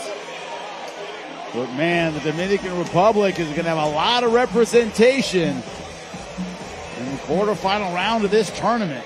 They're going to be tough to get out of there. Yes. They're going to be tough to get out of there. They got some real contenders. We didn't expect the takedown defense. We didn't expect the ground game. We knew they'd have a good hand speed, but the accuracy, the power to go with the bare-knuckle style, that's a dangerous combination. And with Elias's cage control, the way he was to maneuver and switch positions and maintain control and aggression, he looked good.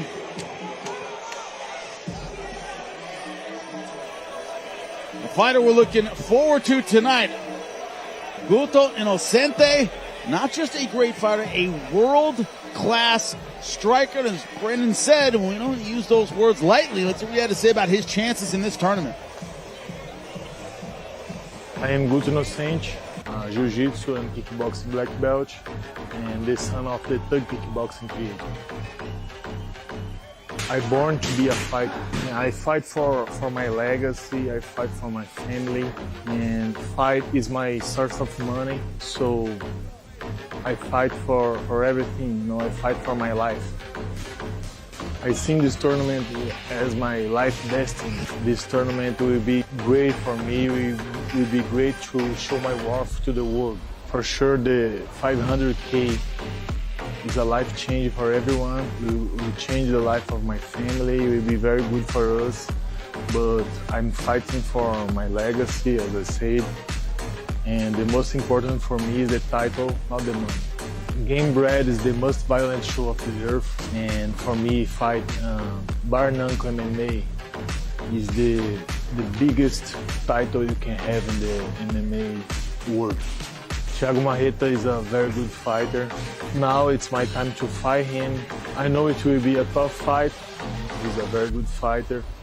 But I know I will knock him out in the first round, and I'm seeing like I'm doing a spinning heel kick to his head. Hey Thiago, it's a big honor to fight you and to meet you inside the cage. And let's give the Gamebred fans a good show, and let's go. See you there. I should have known. It's Inocente. Remember? Inocente. Inocente. I'll tell you what, he's the boogeyman. You took the words right out of my mouth. When I saw this card, when it was sent to me a few weeks ago, Ooh, this is a good one. This is the one. I starred this one when they told me about it. And talking to the Gamebred management, they're like, we couldn't find many guys who'd agree to fight him. That's how dangerous this guy is. Yeah. Not only fighting bare knuckle Gamebred FC, but you're doing against, like you said earlier, in a world-class striker. There's not a lot of guys who want to sign up for that. Oh, he's a black belt on the ground as well. And he's gigantic. Yes, big cat. A ton of physical tools, but this is a guy that who has fought in Glory. He's fought in one, kickboxing in one, and looked absolutely devastating in one. So fought at the high level of pure kickboxing and has looked fantastic. Dangerous guy tonight. Dangerous guy. 5-time national champ out of Brazil, 3-time Pan Am world champion. Yeah. This guy knows how to be violent, and then you give him no gloves. There's a reason why some of the biggest names you know in the sport in the heavyweight division went, no, sir. Yes. I'm good. Give me somebody else. It's rare you find a guy like that. It's very rare. I mean, you got to be out of your mind. Thank God Thiago Santos took this fight. You got to be out of your mind to fight a world-class striker in bare knuckle. Well, let's take a look at the tail of the tape. Thiago Santos, you know MMA, you know his legacy and history. 22-13 as a pro, 42 years old. Guto Inocente, 10-6. Look at these guys, 6'2", 6'3", 78-inch reach. And this is a number that jumps out to me. Inocente, a big heavyweight, 257 pounds. This is a fight everybody's been waiting for. Let's get our co-main event going. One more being our main card. Now, in the heavyweight division, please welcome first, Guto Inocente. I was the one that scored it right. That's why I'm here. Yeah, you got it right. Yeah. Hey, how'd you score it? Last 2 rounds. Last 2.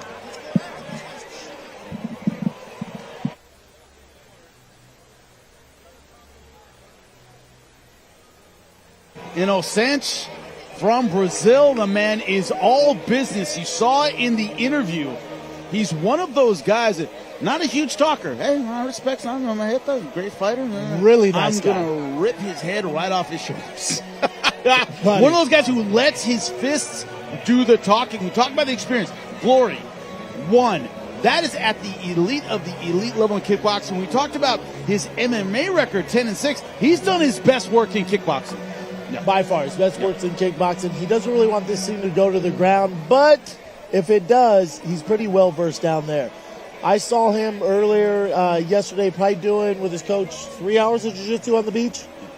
I mean, you know, so he's ready to go.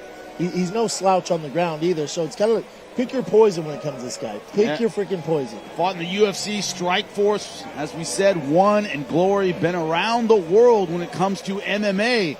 Now, as he said, eyeing that $500,000 prize. And every bit of 260. And his opponent, Thiago Santos.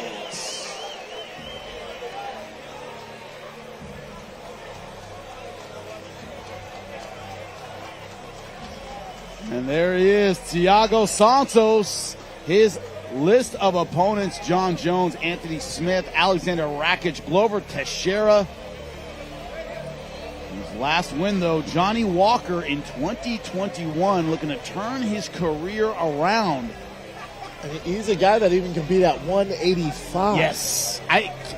Did you see him in the hotel? Can you imagine? Insane. I personally can't. Anthony, too. He was also the first fighter to actually win a round off John Jones. Yes. When he lost by that decision, which a lot of people thought he won, they actually scored it for him, one of the rounds. He's the first fighter ever to take a round, steal a round from John Jones. And also, when you look at it, he blew out his knee in that fight. Couldn't walk out of the octagon afterwards. So an injured, compromised guy, it's I think one of the biggest what-ifs, what would have been in MMA had he not been injured. But one of the things, and this happened a little bit to Dominic Reyes as well, you mentally get stuck in that, man, I could have been champion. Yes. I was right there. And guys don't mentally get over that hump. It can take a while. This is about a reset to his career without that looming over his shoulder. Yeah, that's a great point. You see guys that get so close to smelling that greatness of being a world champion. When it doesn't work out, I mean, history shows they usually go on losing streaks for a while because they always they don't get over it. You were so close to that one goal you had the day you walked in the gym. I want to be a world champion. You were this close, it doesn't work out. And to your point, they can't recover from it. It takes a while. So for Thiago Santos, it's taken a while. A while would be an understatement, but it could be redemption tonight. That's what he is looking for as he get ready for the co-main event. Heavyweight tournament rolls on. Our next contest is scheduled for 35 minutes rounds in the heavyweight division. Introducing first, fighting out of the blue corner, a mixed arts and martial arts with 10 wins and 6 losses from Brazil, Guto Inocente. And his opponent, fighting out of the red corner, a mixed martial artist with a professional record of 22 wins and 30 losses, fighting out from Brazil, Thiago Santos. Oof.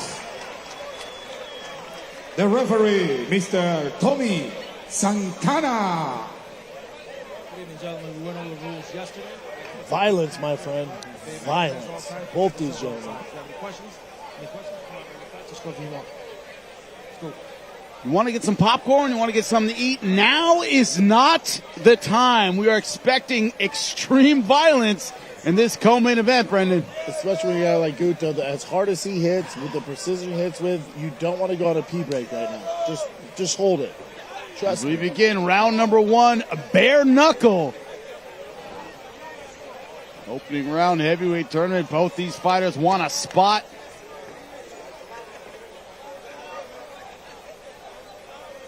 Thiago Santos right now wisely taking his time. Thiago's thick.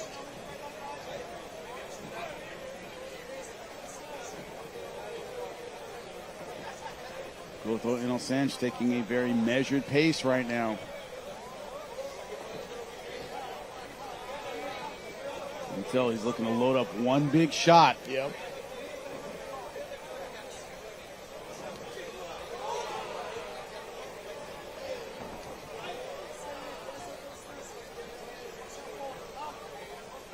Inocente took on Rico Verhoeven in glory. That tells you anything. Greatest Wow. heavyweight striker maybe Wow. of all time.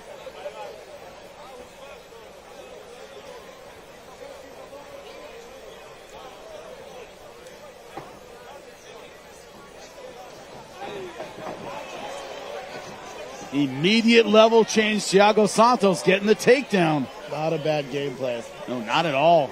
Putting Inocente on his back. Good elevation from butterfly guard for Inocente.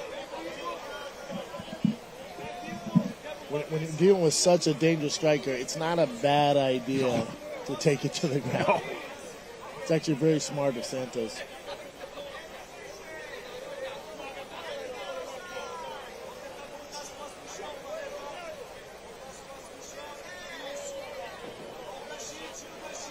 Inocente trying to relieve that physical pressure with his guard.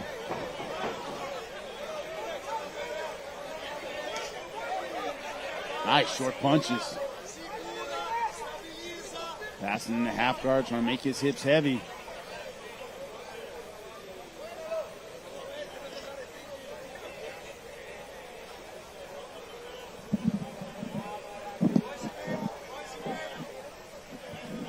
Also doing a great job, as you said in the opening of the show.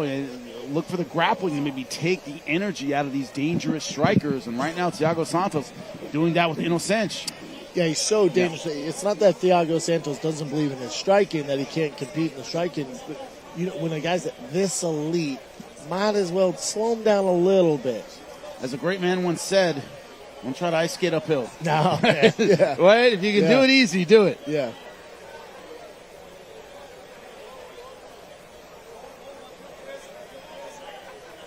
For years, I used that expression. I knew I heard it in a movie. I didn't know where. This was like Blade. It's from Blade. It's like, oh, Blade, wow. He says that. Oh, all these mother effers trying to ice skate uphill. Remember that? Yep. I always tell guys in fights, don't ice skate uphill. Take the easy way if you can. And that's right now what Thiago Santos is doing. Yeah, as much as we want violence and fast knockouts, you got to be smart. You got to be calculated, especially at this level. You make one small, minor mistake with the power of Guto, it's over. Now, you're not going to win any fans doing this, but also look for Santos to maybe let him cook a little bit, take the energy out, and then unload maybe in round number 2. Slow first round doesn't mean a slow round 2.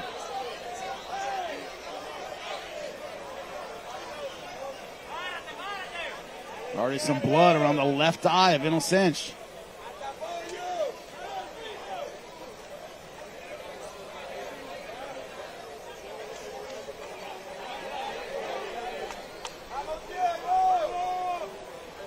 Yeah, he's bleeding pretty good out of that left eye.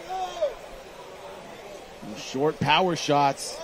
Going back to it again. Oh, another good one. Yeah, that cut's looking nasty now. It is leaking blood.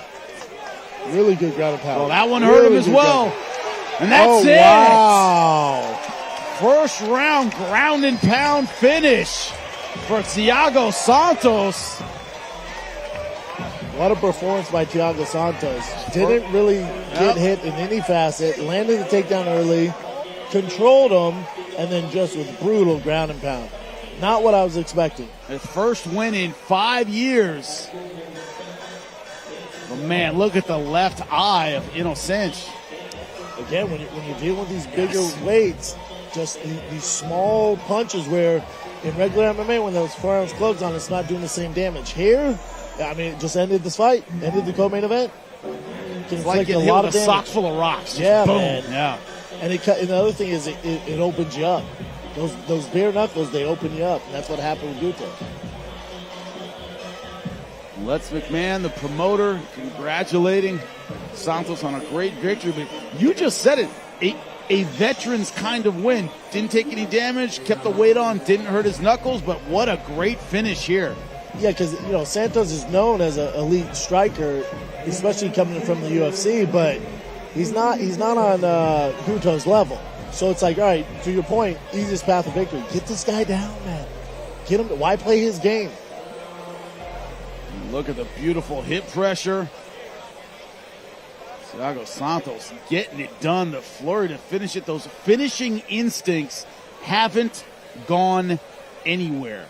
Not at all. Great stuff from Thiago Santos as he books his ticket. And I think the next round of the in order tournament. to reign champion at this level in Gamebred FC, you got to have a ground game. You got to have that ground and pound. You just can't rely on your striking all the time. There's too many ways to lose. And Achilles, make it official. And the winner at the 421 in the first round, by the way of technical knockout, from Brazil, Thiago Santos. Thiago Santos showing some sportsmanship, raising the hand of his opponent, fellow Brazilian, Guto Inocente, and we didn't see his best tools tonight. Thiago Santos is known as a pretty savvy striker. He decided to go a different route tonight. He got the job done, unscathed, ready to fight early May. Remember, folks, it's a tournament. You want to stay healthy.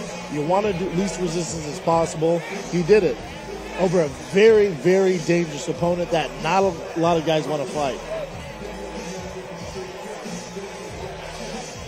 A veteran fighter moving on to the next round. And look at the name value of this whole field. He would have been, number 1, number 2 seed. Obviously, we'll see in the main event what happens there. But this is a dangerous guy you don't want to see in this tournament. No. He's one you want to fight later on.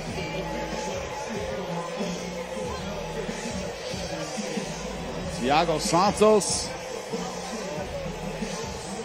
fighting not just for the money, which is important, but also fighting to get back on track with his career, posing with his coaches from American Top Team. He also looks good at heavyweight. That's the other thing. A lot of times guys balloon up, and you're like, he's kind of sloppy. Man, he looked pretty strong, pretty powerful. A lot of guys use it as an excuse to let themselves go. Like, I don't have to cut anymore. don't have to be lean, but this idea that Jorge Masvidal, of course, congratulating Thiago Santos on a great win, and he has the microphone. ¿La están pasando bien? No los escucho, ¿qué dijeron? Si la están pasando bien, cojones, ¡vamos! Ahora, les quiero decir, mayo 1, tenemos 2 leyendas peleando. Lo pueden ver en YouTube gratis, nomás tienen que ir a Jorge Masvidal. Tenemos a Joel Romero.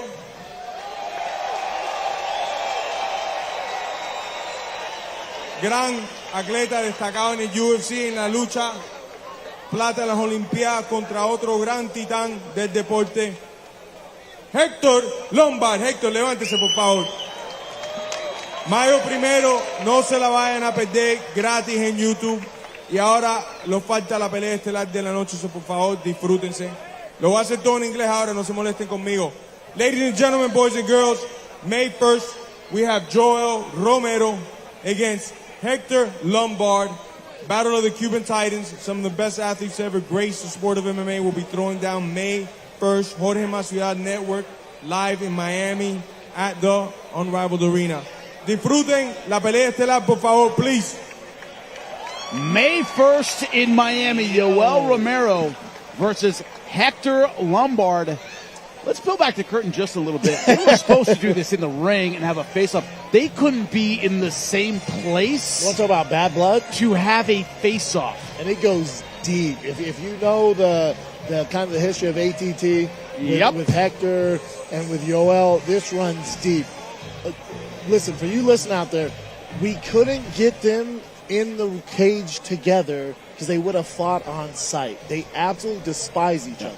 Oh, that's going to be, but it's going to be a great fight. May 1st. We'll be there. Bro, we're going to be there. It's going to be outstanding. But our main event coming up, Chase Sherman, a veteran heavyweight, looking to not just get the $500,000, but to have a dominant performance, and see what he had to say about what's in front of him tonight.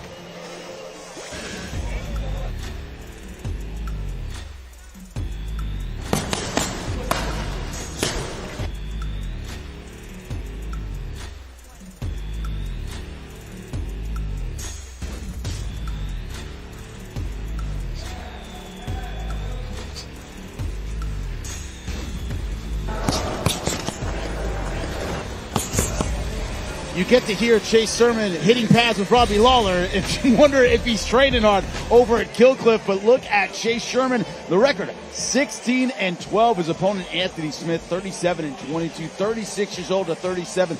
Both guys very tall, 6'4", but look at the reach advantage of Chase Sherman. Can he use it? The guy is a natural heavyweight. Yes. I was on the flight with him. He took up half the plane. He's a big boy. He's a former offensive lineman in college football, very athletic. Natural heavyweight. His opponent, Anthony Smith, is not. Yes. Anthony Smith was a 185er, 205er. He's been around for a long, long time. But Chase Sherman is, by every means, an actual heavyweight. Can he use it? Achilles, get our main event in there.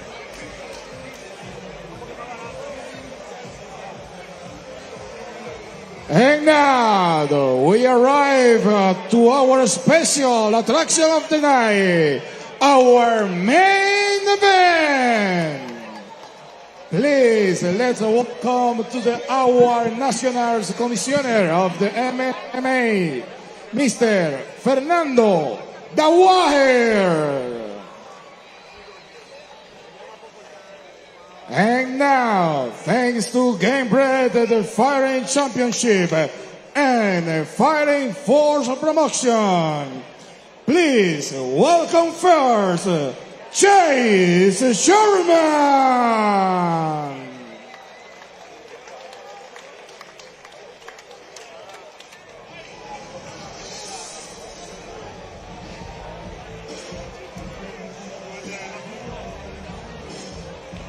Chase Sherman, you talked about college football with the Ole Miss hat. And this is a guy with a ton of physical ability. 2-1 in Gamebred, win over Carl Seumanatapa. Alex Nicholson lost to Maurice Green his last time out by guillotine. Yeah, I think one of his biggest strengths really are, Chase has a chin from the gods. Yes. He's up there with the Mark Hunts, the Roy Nelsons. This guy, it's hard to put him away. He has a head like a Rottweiler. It's tough to put Chase Sherman out. So it's such an advantage in Gamebred FC, because if he gets hit, he can kind of get away with, making some mistakes. We'll see about the strategy he employs to use his natural size advantage over Anthony Smith, as you said, the guy who comfortably fought at 185 and then 205 and move up to heavyweight. Chase Sherman hasn't weighed 185 pounds since probably his freshman year in high school. Or 8th grade. Maybe 8th grade. Maybe middle school, right? Big kid. Yeah, I'm interested to see, because Anthony Smith is one of those guys that does everything really, really well. Yes. And if you have a hole in your game, he's going to expose it. Yes. So I'm very interested to see what kind of game plan. Anthony Smith's one of the smarter fighters on the card as well. Certainly Chase Sherman has the physical advantages, but he can't rely on his physical advantages, because as you said, if he has a technical deficiency, Anthony Smith is the kind of guy to bring it out. Yeah, remember, Anthony Smith has gone against the who's who in this sport. He's been around for a very, very long time. Wins over Alexandre Gustafsson, been in there with John Jones. That was a close call. He's been in there with the very, very elite. Lost to Thiago Santos. And his opponent, Anthony Smith.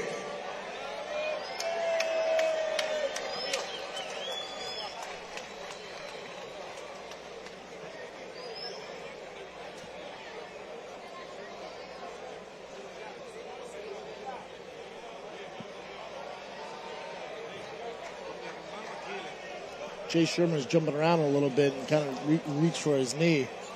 Yeah. Hopefully he didn't hurt himself moving around, but we'll see. Anthony Smith, a lot of experience. A lot of experience.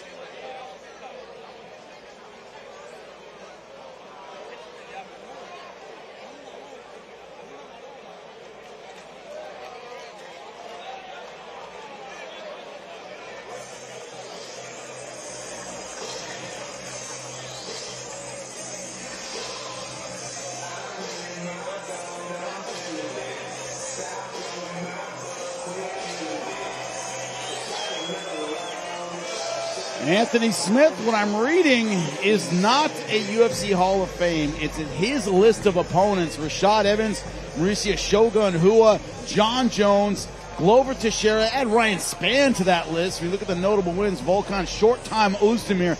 I called that fight in the UFC. Alexander Gustafsson, Rashad Evans. He's fought the best of the best, Brendan. He's fought the best of the best, and Anthony Smith is one of those guys who just finds a way to win. They call him Lionheart for a reason. He's tough to put away. He's been in the game so long. He doesn't have a lot of holes. Very, very high IQ inside the cage. I almost said the octagon. This is inside the cage here. So he has a high IQ. But he showed IQ in the octagon when he fought there. Correct. For sure. Yes. Thank you for that.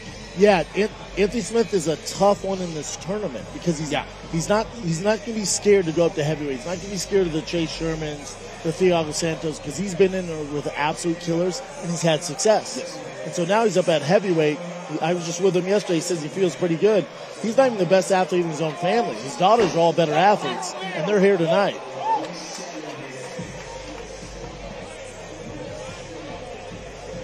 Lionheart, an ultra competitor, looking to add a heavyweight victory and a heavyweight tournament win to his resume.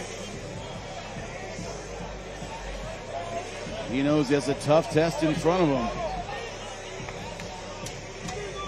The main event is scheduled for 3-5 minutes rounds in the heavyweight division. Introducing first, fighting out of the blue corner, a big striker with 16 wins and 12 losses from the USA. Here's Chase Sherman.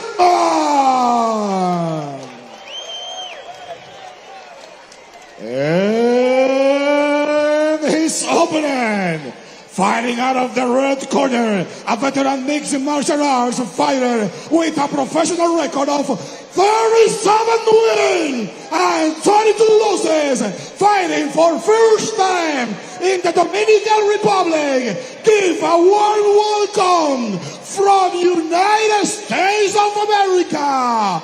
Here's Anthony Smith.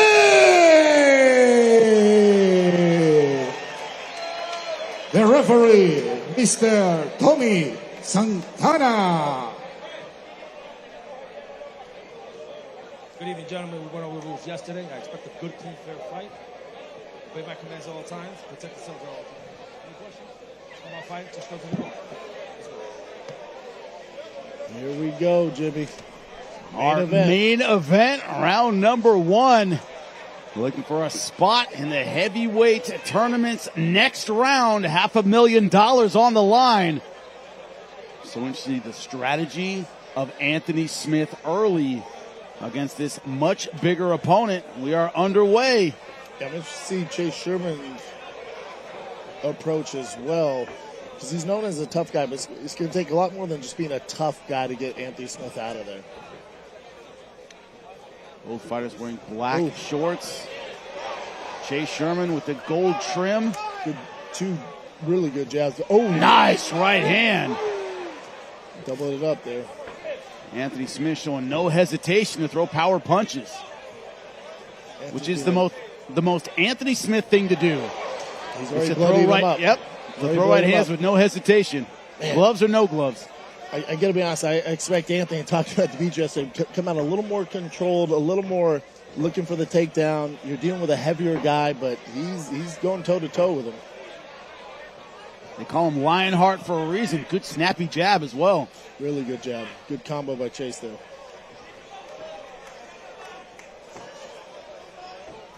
Oof. Nice left. Doing an excellent job of reading the punches of Chase Sherman and countering well. I'm surprised we see Chase Sherman go. Oh, another left hand. Good check, left hook there. You don't want to engage in that, Anthony. Get out of there. Really good jab. Good movement by Anthony. And Chase Sherman right now not having any answer for the left hand, be it the jab or the hook. Just like that, they're landing well. Yeah, I think it's a speed advantage for Anthony. It's pretty evident early on here. A lot of good feints. Another good check. He's making him pay when he misses. Nice knee. Oh, good head kick. And be smart, though. Anthony Smith is landing everything so far. Another thing, too, that, going up to the heavyweight division, a lot of guys at 205 and 85 be down by this point. And a big heavyweight can take a big shot. Yes. That'll learn to put in a lot more work. Spot on, Jimmy. Especially with a guy like Chase Sherman, who's known for his toughness. It's you got to throw the kitchen sink at this guy. To get him out of there, to really stop him, it's going to take a lot. A lot of those. Good right hand. Now all over Chase Sherman, right in front of us in our commentary position. Great opening round for Anthony Smith. Halfway through round number 1. Dominating with the boxing. And trying to get some space for his ground and pound. Such a speed advantage for Anthony on the feet. Such a speed advantage. Looking for a head arm here. You have to get all the way to the other side. And he does fake an arm triangle. He's against the cage, though. Oh. It's going to be hard to finish here, but still going for it. And it's in there pretty deep. He's about, oh, man. What does a veteran guy do? When I don't have it, I let it go. Maintain the position. Don't waste the energy. Yeah. Live the fight. One of the things you learn, a high-level fighter knows when it's done before you do. You let it go. And that's experience. Knowing, all right, it might be there, but I'm not going to waste my energy early in this first round. Good short elbow. Made Chase Sherman turn his back. This is it. He got it. He tapped. And it's over. Quick tap. Minute 30 left in round number 1. Anthony Smith punches his ticket. Very easy. He made that look easy. Not a mark on his face. Hands look good. That's your dark horse in the heavyweight division. Wow. This is a man who is not under the radar. Thiago Santos and now Anthony Smith in Rematch. back-to-back fights, looking very, very good in the heavyweight division. They both look phenomenal. Both Man. leave unscathed, live to fight early May in Miami if they wanted to. And Anthony Smith looks like he'd go another 3 rounds right now. He looked phenomenal. Wow. Phenomenal at heavyweight. But Good not just movement, the- good yes. jab, off the center line, not engaging in clumsy, riff-raff back and forth, very calculated. And that jab, man, I'm telling you, at this level, a jab will get you to the championship. George Foreman once said, you want to be a good fighter, forget about the jab. You want to be a great fighter, make it your best punch. Correct. And tonight, it was his best punch. And just the speed behind that jab. Look at this. Quick. Check left hooks, off the center line, using angles.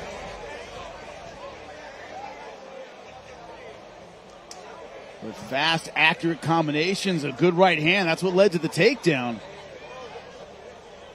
And look at this easy rear naked. Chase Sherman tapped as soon as it went under his chin. And I know his 3 girls, they're in the arena tonight. Whenever I know your kids are watching, I'm like, oh, buddy, don't mess this up. Having your kids watch, man, nothing worse. You know how old he made me feel? He's like, hey, remember my little girl? And I'm like, yeah, she's a little kid. She's like, here she is. 14, 6'2". She's his size. Yeah. And I'm like, Yeah, I feel dude. so old right now. But he did them proud tonight. Yes. Great performance from Anthony Smith. Let's make it official. After 3:28 in the first round, by the way of submission, celebrating his first victory in the Dominican Republic, Anthony Smith!